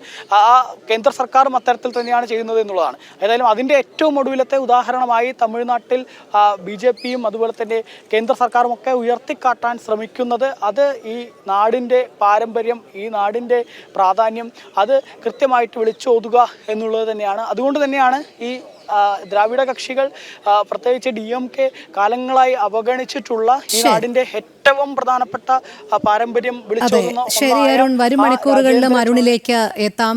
പ്രധാനമന്ത്രി നരേന്ദ്രമോദി ഇന്ന് തമിഴ്നാട് സന്ദർശിക്കുകയാണ്. ചോള രാജാവിന്റെ ജയന്തി ആഘോഷങ്ങളിൽ അദ്ദേഹം പങ്കെടുക്കും. ഗംഗൈകൊണ്ട ചോളപുരേശ്വരം പ്രധാനമന്ത്രി സന്ദർശിക്കും. ശ്രീകാന്തും അരുണാലത്തൂറുമാണ് വിവരങ്ങൾ നൽകിക്കൊണ്ടിരുന്നത്. നമുക്ക് മറ്റു വാർത്തകൾ കൂടി നോക്കാം. അഹമ്മദാബാദ് വിമാന അപകടത്തിൽ മരണപ്പെട്ടവർക്ക് നഷ്ടപരിഹാര വിതരണം ആരംഭിച്ച എയർ ഇന്ത്യ. അപകടത്തിൽ മരിച്ച 260 പേരിൽ 166 പേരുടെ കുടുംബങ്ങൾക്ക് എയർ ഇന്ത്യ ഇടക്കാല നഷ്ടപരിഹാരമായ 25 ലക്ഷം രൂപ വിതരണം ചെയ്തു. യാത്രക്കാരായ 147 പേരുടെയും അല്ലാത്ത 19 പേരുടെയും കുടുംബങ്ങൾക്കാണ് സഹായം വിതരണം ചെയ്തത്. ശ്രീകാന്ത് ചേരുന്നു. ശ്രീകാന്ത്, പറയൂ.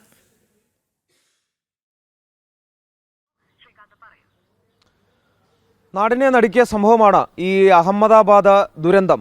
ഇപ്പോൾ രോഹിണി അതിൻ്റെ നഷ്ടപരിഹാര വിതരണം എയർ ഇന്ത്യ തുടങ്ങിയിട്ടുണ്ട്.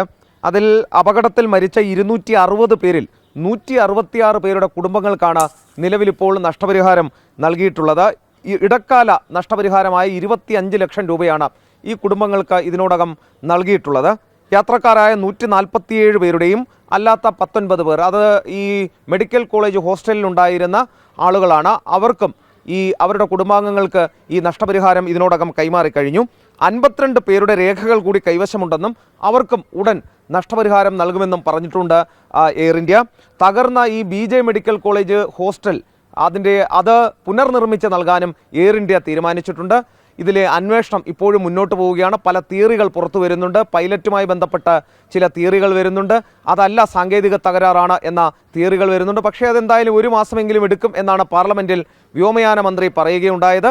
അതിൻ്റെ അന്വേഷണ റിപ്പോർട്ടിന് ഇനിയും കാത്തിരിക്കേണ്ടി വരും. പക്ഷേ അതിന് മുന്നോടിയായി ചെയ്യേണ്ട നഷ്ടപരിഹാര വിതരണം ചെയ്യൽ നടപടികൾ പുരോഗമിക്കുന്നു. ശരി, എസ് ശ്രീകാന്താണ് വിവരങ്ങൾ നൽകിയത്. 2000 കോടിക്കായുള്ള കടപ്പത്ര ലേലം ജൂലൈ 29-ന്. സംസ്ഥാനത്തിന്റെ ആകെ കടബാധ്യത 5 ലക്ഷം കോടിയിലേക്ക് കുതിക്കുമ്പോഴാണ് പിണറായി സർക്കാരിന്റെ പുതിയ കടമെടുപ്പ്. ജനം എക്സ്ക്ലൂസീവ് ഈ വാർത്തയുടെ വിവരങ്ങളുമായി പ്രജിത് മോഹനൻ ചേരുന്നു. പ്രജിത്ത്, പറയൂ വിശദാംശങ്ങൾ. പ്രജിത്തിലേക്ക് എത്താം. 2000 കോടിക്കായുള്ള കടപ്പത്ര ലേലം ജൂലൈ 29-ന്. സംസ്ഥാനത്തിന്റെ ആകെ കടബാധ്യത 5 ലക്ഷം കോടിയിലേക്ക് കുതിക്കുമ്പോഴാണ് ഇത്തരത്തിൽ പിണറായി സർക്കാരിന്റെ ഈ പുതിയ കടമെടുപ്പ്. പ്രജിത്ത് പറയൂ.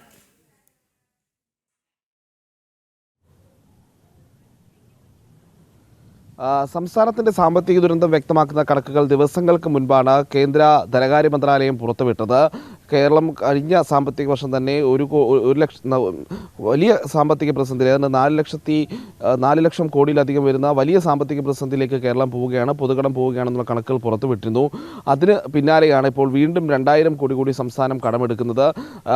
ജൂലൈ 29-ന് റിസർവ് ബാങ്കിന്റെ മുംബൈ ഈ പോർട്ട് ഓഫീസിലെ ഈ കുബേർ സംവിധാനം വഴിയാണ് ഈ കടപ്പത്രങ്ങളുടെ ലേലം നടക്കുക. ഇതോടുകൂടി സംസ്ഥാനത്തിന്റെ ഈ വർഷത്തെ ആകെ കടമെടുപ്പ് ഏതാണ്ട് 17,000 കോടിയിലേക്ക് കടക്കുകയാണ്.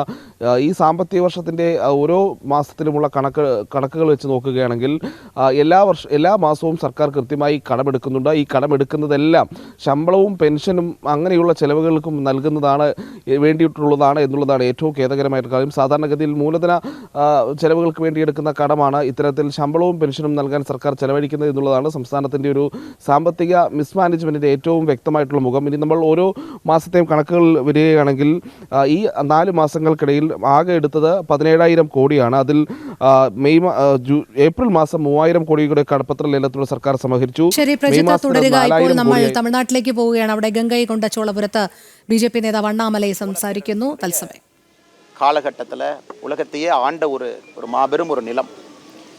1012 ஆரம்பிக்கப்பட்ட கங்கை கொண்ட சோழபுரம் கோவில் 1025 கட்டி முடிக்கப்பட்ட பிறகு கிட்டத்தட்ட 250 ஆண்டுகள் நாம் நின்று கொண்டிருக்கக்கூடிய நிலம். பாரதத்தினுடைய தன்மையை, பாரதத்திலிருந்து உலகத்திற்கு நாம் கொடுக்கக்கூடிய கலாச்சாரத்தை எல்லாம் பறைசாற்றிய நிலம் இன்னைக்கு மிக பெருமையாக இருக்கிறது. நாங்களும் இங்கே நின்று கொண்டிருக்கின்றோம். அன்பு சொந்தங்களே, நம்முடைய பாரத பிரதமர் அவர்கள் இங்கிலாந்து வெற்றி பயணத்தை முடித்துவிட்டு, மாலத்தீவு வெற்றி பயணத்தை முடித்துவிட்டு நேரடியாக நம்முடைய தமிழகத்துக்கு வந்திருக்கிறாங்க. அதிலும் நேரடியாக நேற்று தூத்துக்குடி விமான நிலையத்தை திறந்து வைத்துவிட்டு நேரடியாக கங்கை கொண்ட சோழபுரத்துக்கு வர்றாங்க. இங்கே வந்த பிறகு மாபெரும் மன்னன் ராஜேந்திர சோழன் அவர்கள் திருவாதிரை நட்சத்திரம், இன்னைக்கு Tamil calendar English calendar merge பண்ணும்போது 23 ஜூலை இந்த ஆண்டு திருவாதிரை நட்சத்திரம் வந்துச்சு. திருவாதிரை நட்சத்திரத்தன்னைக்கு ஆரம்பிக்கப்பட்ட அந்த மத்திய அரசினுடைய விழா இன்னைக்கு 27ஆம் தேதி முடிவுக்கு வருது. பிரதமர் அந்த நிகழ்ச்சியில் பங்கேற்கிறாங்க. 1000 ஆண்டுகள் இந்த கோவில் கட்டி முடிக்கப்பட்டு 1000 ஆண்டுகள் ஆகுது. கடாரம் தேசத்தை ராஜேந்திர சோழனுடைய படைகள் அதை ஆட்கொண்டு 1000 ஆண்டுகள் ஆகுது. அதையெல்லாம் கௌரவிக்கும் விதமாக பாரத பிரதமர் நரேந்திர மோடி அவர்கள் இன்றைக்கி ஒரு மத்திய அரசு நாணயத்தை வெளியிடுறாங்க, ஒரு கரன்சி வெளியிடுறாங்க, காயின் வெளியிடுறாங்க. அதுவும் நமக்கு பெருமை. நம்முடைய ஐயா மாஸ்ட்ரோ இளையராஜா அவர்கள் சின்மயா மிஷனோடு இணைந்து பகவத்கீதையை முழுவதுமாக தமிழ் வரிகளில், தமிழ் வார்த்தைகளில், இளையராஜா ஐயாவுடைய இசையில் இன்றைக்கி மேடையில் நம்முடைய பாரத பிரதமர் நரேந்திர மோடி ஐயா வெளியிடுறாங்க. இதெல்லாம் நமக்கு பெருமை. அதை தாண்டி 23 ஜூலையிலிருந்து இன்று வரை கிட்டத்தட்ட 4 நாட்கள் எல்லா இடத்திலும் கூட ஏஎஸ்ஐ அவர்கள் நடத்தக்கூடிய கலை நிகழ்ச்சி, கலாச்சார நிகழ்ச்சி எல்லாம் நடக்குது. 34 ஆதீனங்கள் தமிழகத்தில் இருக்கிறாங்க. இன்னைக்கு 29 ஆதீனங்கள் பங்கு பெறக்கூடிய மேடை நிகழ்வு நடக்குது. அதிலும் பாரத பிரதமர் அவர்கள் பங்கேற்கிறாங்க. நம்முடைய மத்திய அமைச்சர் ஐயா முருகன் அவர்கள், நம்முடைய மாநிலத்துடைய தலைவர் அண்ணன் நயினார் நாகேந்திரன் அவர்கள் பிரதமரோடு திருச்சியில் இருக்கிறாங்க. ஸோ பிரதமர் அவர்கள் இங்கே கங்கை கொண்ட சோழபுரம் வந்த பிறகு அவர்களும் இந்த மேடை நிகழ்ச்சியில் பங்கேற்பாங்க. எங்களுடைய தலைவர்கள், குறிப்பாக எங்களுடைய மாநிலத்தினுடைய பொதுச் செயலாளர் அண்ணன் கருப்பு முருகானந்தன் அவர்கள், இங்கே இருக்கக்கூடிய எங்களுடைய மாவட்ட தலைவி, மாவட்ட தலைவர்கள் எல்லோரும் கடுமையாக உழைத்து பிரதமர் அவர்களுக்கு 50,000க்கு மேலே தொண்டர்கள் உற்சாகமான வரவேற்பு ஹெலிபேடிலிருந்து கோவில் வரை கொடுக்கிருக்கிறாங்க. அதே போல் நேற்று தூத்துக்குடியில் உற்சாகமான வரவேற்பு பார்த்தோம். லேட் நைட் திருச்சிலையும் பார்த்தோம். மிகுந்த மகிழ்ச்சி. பிரதமர் அவர்கள் இங்கே வந்திருப்பார். அரசியல் ரீதியாக என்ன முக்கியத்துவம் இருக்குன்னு எதிர்பார்க்கிறேன்? ஆனால் பிரதமர் அவர்களை பொறுத்தவரை அரசியல் ரீதி என்று சொல்வதை விட நேற்று தூத்துக்குடியை பொறுத்தவரை மிக முக்கியமான விமான நிலையங்கன்னா சவுத் தமிழ்நாடுக்கு ரொம்ப காலமாக நமக்கு தேவைப்பட்டது. இரவில் பயணம் செய்யக்கூடிய ஒரு விமான நிலையம் நமக்கு வேண்டும் என்று നേരത്തെ മധ്യ அமைச்சர் சொன்னாங்க. തമിഴ്നാട് ഗംഗൈകൊണ്ട ചോളപുരത്ത് നിന്നും BJP നേതാവായ അണ്ണാമലൈ സംസാരിക്കുന്നതിന് തത്സമയ ദൃശ്യങ്ങളാണ് നമ്മൾ കണ്ടത്. നേരത്തെ പൂർത്തീകരിക്കാൻ കഴിയാത്ത വാർത്തയിലേക്ക് നമ്മൾ വീണ്ടും പോവുകയാണ്. 2000 കോടിക്കായുള്ള കടപ്പത്ര ലേലം ജൂലൈ 29-ന്. സംസ്ഥാനത്തിന്റെ ആകെ കടബാധ്യത 5 ലക്ഷം കോടിയിലേക്ക് കുതിക്കുമ്പോഴാണ് പിണറായി സർക്കാരിന്റെ ഈ പുതിയ കടമെടുപ്പ് കൂടി. പ്രജിത് മോഹനൻ ചേരുന്നു. പ്രജിത്ത് പറയൂ.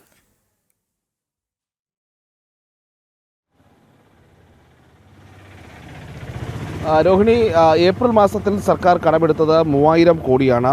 അതിനുശേഷം മെയ് മാസത്തിലേക്ക് വരുമ്പോൾ 4000 കോടി, ജൂണിൽ 5000 കോടി, ഇപ്പോൾ ജൂലൈ മാസത്തിൽ 3 തവണയായി വീണ്ടും 5000 കോടിയിലേക്കാണ് സർക്കാരിൻ്റെ കടമെടുപ്പ് പോകുന്നത്. ജൂലൈ 1-ന് 2000 കോടി, 22-ന് 1000 കോടി, വരുന്ന 29-ന് വീണ്ടും ഒരു 2000 കോടി കൂടി സർക്കാർ കടമെടുക്കുന്നു. അങ്ങനെ ഈ സാമ്പത്തിക വർഷത്തിലെ ആദ്യത്തെ 4 മാസമാകുമ്പോഴേക്കും സംസ്ഥാന സർക്കാർ കടമെടുത്തിരിക്കുന്നത് 17,000 കോടി രൂപയാണ്. ഇതിനൊപ്പം പറയേണ്ട ഒരു കാര്യം, ഈ മുൻ സാമ്പത്തിക വർഷത്തെ അപേക്ഷിച്ച് നടപ്പ് സാമ്പത്തിക വർഷം ആകെ കടമെടുക്കാവുന്ന ഡിസംബർ വരെ കടമെടുക്കാവുന്ന പരിധി സംസ്ഥാന സർക്കാരിന് കേന്ദ്രം 29,529 കോടിയായി ഉയർത്തി നൽകിയിരുന്നു.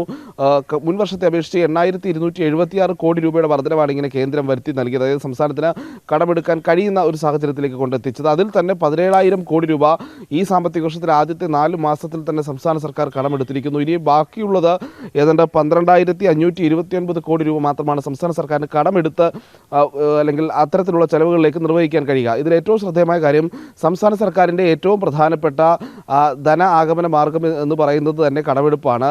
മറ്റ് വരുമാനങ്ങളെ അപേക്ഷിച്ച് സംസ്ഥാന സർക്കാർ നിലനിന്ന് പോകണമെങ്കിൽ, അല്ലെങ്കിൽ ശമ്പളവും പെൻഷനും അടക്കമുള്ള അതോടൊപ്പം തന്നെ ദൈനംദിന ചെലവുകളും ഒക്കെ നിർവഹിക്കണമെങ്കിൽ തന്നെ സംസ്ഥാന സർക്കാരിന് കടമെടുക്കാതെ മുന്നോട്ട് പോകാൻ കഴിയില്ല.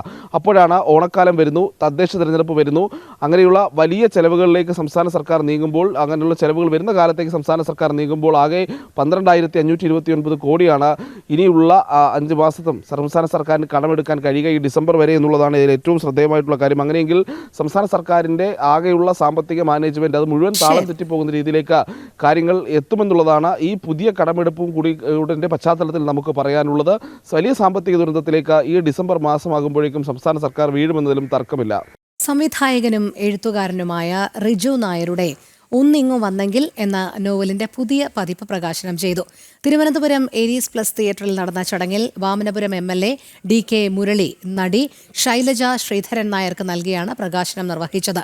18 വർഷം മുൻപ് മെലിൻഡ ബുക്സ് പ്രസിദ്ധീകരിച്ച പുസ്തകമേറെ പുതുമകളോടെയാണ് വീണ്ടും വായനക്കാരിലേക്ക് എത്തുന്നത്. മൂടൽമഞ്ഞ് എന്ന ജനപ്രിയ സീരിയലിന് ആധാരമായ നോവലാണ് ഒന്നിങ്ങു വന്നെങ്കിൽ. ചടങ്ങിൽ നിരവധി പ്രമുഖർ പങ്കെടുത്തു.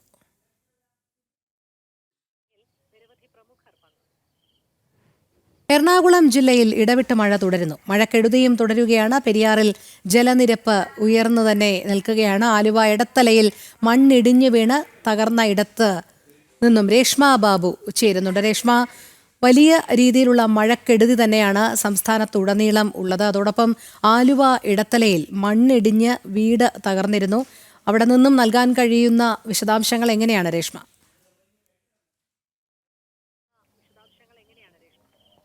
രോഹിണി, എറണാകുളം ജില്ലയിൽ ഇന്ന് യെല്ലോ അലർട്ടാണ്. മഴ മാറി നിൽക്കുന്നുണ്ട്, പക്ഷേ മഴക്കെടുതി തുടരുകയാണ്. ഞാനിപ്പോൾ നിൽക്കുന്നത് ആലുവ എടത്തല തേവയ്ക്കൽ എന്നുള്ള സ്ഥലത്താണ്. ഇവിടെ ഇന്നലെ വൈകുന്നേരത്തോടു കൂടിയാണ് ഈ വീട് ഈ വീട്ടിലേക്ക് ഈ കുന്ന് ഇടിഞ്ഞ് ആ മണ്ണകത്തേക്ക് ആ വീടിൻ്റെ ഒരു പിൻഭാഗം തകർത്ത് കയറിയിട്ടുള്ളത്. ഈ കുന്ന്, അതായത് മണ്ണ് എടുത്തു മാറ്റപ്പെട്ട ഒരു സ്ഥലമാണ്. അതിൻ്റെ ഏറ്റവും മുകളിൽ കാണുന്ന ഈ കുന്നിൻ്റെ ഭാഗം, അതാണ് ഈ പറയുന്ന വീട്ടിനുള്ളിലേക്ക് ഇടിച്ച് ഇറങ്ങിയിട്ടുള്ളത്.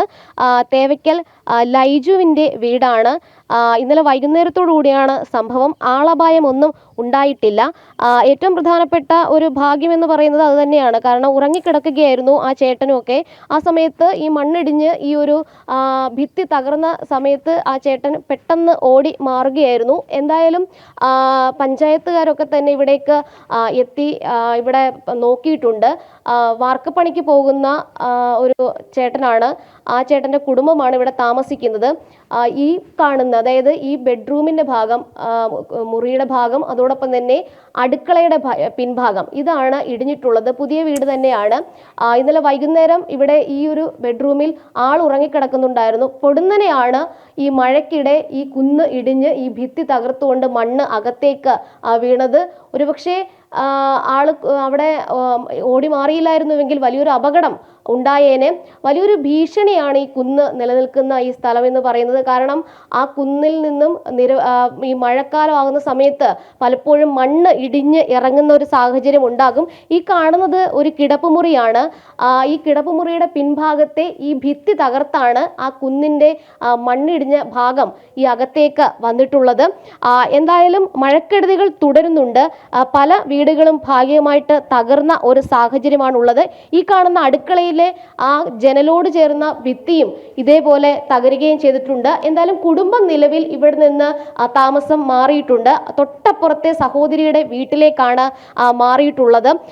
എന്തായാലും റവന്യൂ ഡിപ്പാർട്ട്മെന്റിന്റെ ആൾക്കാരും അതോടൊപ്പം തന്നെ പഞ്ചായത്ത് അധികൃതരും ഇവിടെ എത്തി ഇവരോട് സംസാരിച്ചിരുന്നു. ഇനി നഷ്ടപരിഹാരം ഉൾപ്പെടെയുള്ള കാര്യങ്ങളാണ് ചെയ്യേണ്ടത്. എന്തായാലും ഈ ചേട്ടൻ നമ്മോടൊപ്പം ചേരുകയാണ്. ചേട്ടൻ, എന്തായിരുന്നു സംഭവിച്ചത്? ഞാൻ ഇന്നലെ ഉച്ചയ്ക്ക് 2:30 വന്നതാണ്. 2 ക്ഷീണം കൊണ്ട് അവിടെ കട്ടിൽ ഉറങ്ങിയായിരുന്നു. അപ്പോൾ ഒച്ച കേട്ട്. ഒച്ചപ്പോൾ എന്താ, അപ്പം മണ്ണ് നേരത്തെ മണ്ണ് പതുക്കെ വന്നത്. ഒറ്റയിടുന്ന ഇരിക്കുമ്പോൾ അവിടുന്ന് 4 സ്റ്റെപ്പ് വെക്കലും മണ്ണ് വന്ന് ആ കട്ട മൊത്തം ഇടി താഴ്ത്തിട്ടുള്ളൂ. പെട്ടെന്ന് ഓടി മാറിയ. നേരത്തെ ഇങ്ങനെയൊക്കെ മഴയാകുന്ന സമയത്ത് അപകടമൊക്കെ ഉണ്ടായി? അപകടം ഉണ്ടായി. നമ്മുടെ ഇപ്പുറത്തുണ്ടായിരുന്നു, ഇങ്ങോട്ടും ഉണ്ടായില്ല. ഇപ്പോഴാണ് ഒറ്റയടിക്ക് പെയ്തത്. ആരെങ്കിലുമൊക്കെ വന്നിരുന്നു ഇവിടെ? വന്നില്ല. ഇവിടെ പഞ്ചായത്ത് ആൾക്ക് വന്നിട്ട് എല്ലാ സാറുമാരും വന്നിട്ടുണ്ട്. എവിടെയാണ് താമസിക്കുന്നത്? ഞാൻ ഇവിടെ ചേർത്തി ഇവിടെ അവിടെ ഉണ്ട്. ചേർത്തി ഇവിടെ താമസിക്കുന്നത്. ചേച്ചി ഇവിടെ ഉണ്ടായിരുന്ന സമയത്ത്? ഞാൻ ഇല്ലായിരുന്നു, ചേട്ടൻ മാത്രമേ ഉണ്ടായിരുന്നുള്ളൂ.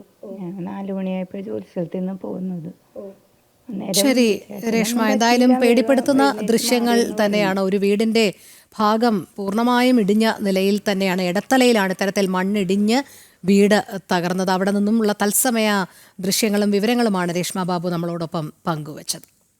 പുണ്യം രാമായണം.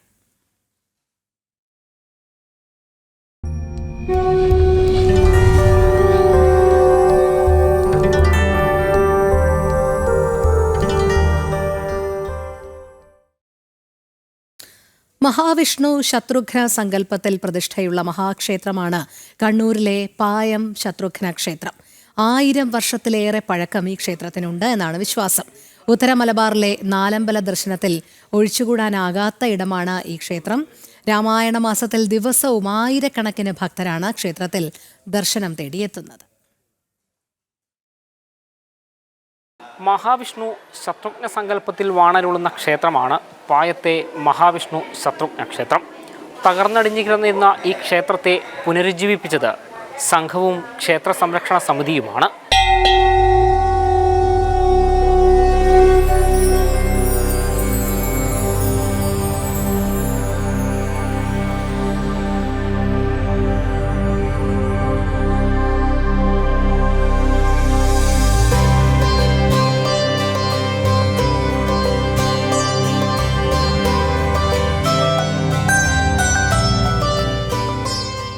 ഉത്തര മലബാറിലെ അപൂർവമായ ക്ഷേത്രങ്ങളിലൊന്നാണ് പായം മഹാവിഷ്ണു ശത്രുഘ്ന ക്ഷേത്രം.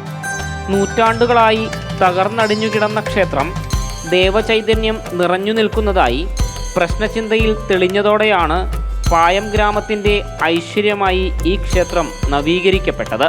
ക്ഷേത്ര സംരക്ഷണ സമിതിയുടെ കീഴിൽ വിശ്വാസികൾ കൈമെയ്മറന്ന് ഒരുമിച്ചതോടെയാണ് പുനരുദ്ധരിക്കപ്പെട്ടത്. വൃത്താകാരത്തിലുള്ള ശ്രീകോവിലാണ് ഈ ക്ഷേത്രത്തെ വേറിട്ട് നിർത്തുന്നത്. ക്ഷേത്ര നിർമ്മാണം പൂർത്തിയായതോടെ പായം എന്ന നാടിൻ്റെ മുഖച്ഛായ തന്നെ മാറി. പുനരുദ്ധാരണവും പ്രതിഷ്ഠയും നടന്നതിന് ശേഷമാണ് കണ്ണൂർ ജില്ലയിൽ നാലമ്പല ദർശനം സാധ്യമായത്.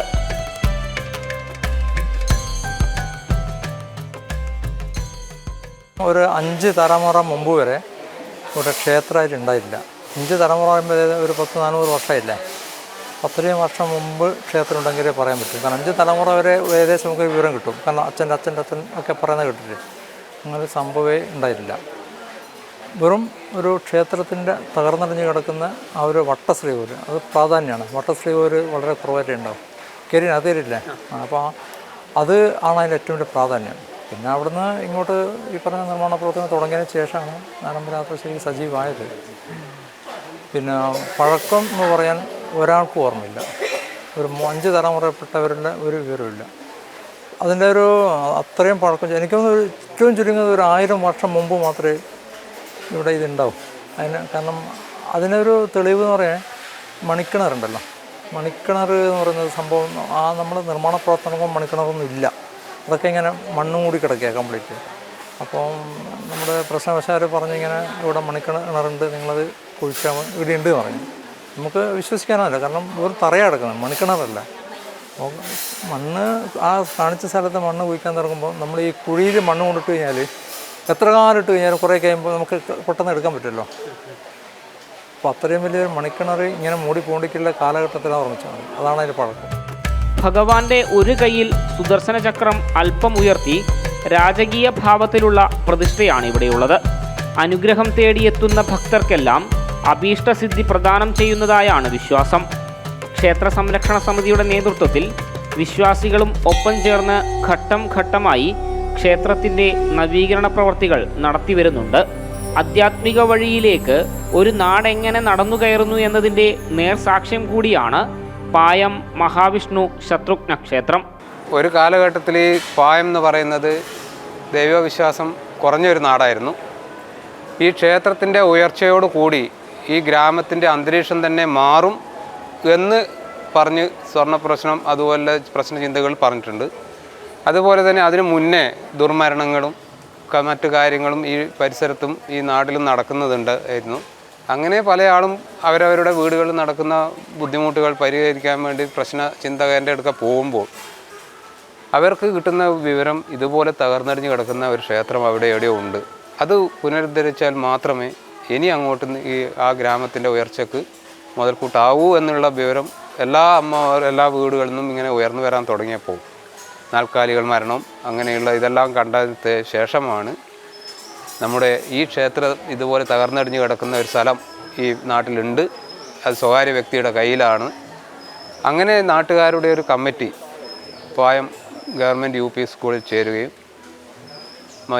മറിഞ്ഞുപോയ KG മാരാരുടെ ജ്യേഷ്ഠൻ KB മാരാർ ഇവിടെ വരികയും നാട്ടുകാരുടെ ഒരു സംയുക്ത യോഗത്തിൽ സംസാരിച്ച് അങ്ങനെ ഒരു കമ്മിറ്റി ഫോം ചെയ്ത് ആ കമ്മിറ്റിയുടെ പ്രവർത്തന ഫലമായി ഇന്ന് ഈ നാട്ടിലെ എല്ലാവർക്കും, നാട്ടിലേന്ന് മാത്രമല്ല ഈ ഇരിട്ടി പട്ടണത്തിന് ഇങ്ങോട്ട് എല്ലാ ജനങ്ങളും സഹകരിക്കാൻ തുടങ്ങി.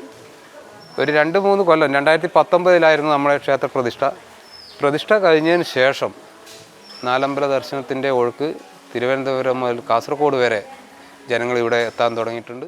സുദർശന ചക്രം ഭഗവാന്റെ സന്നിധിയിൽ സമർപ്പിക്കുന്നതാണ് ഇവിടുത്തെ പ്രധാന വഴിപാട്. രാമായണ മാസത്തോടനുബന്ധിച്ച് ദിവസവും രാമായണ പാരായണവും ഇവിടെ നടക്കുന്നു. പായം ശത്രുഘ്ന ക്ഷേത്രത്തിലെ ദർശനം കഴിഞ്ഞ് രാമായണ മാസത്തിലെ പുണ്യവും പേറി മനസ്സു നിറഞ്ഞാണ് ഭക്തർ ഇവിടെ നിന്ന് മടങ്ങുന്നത്.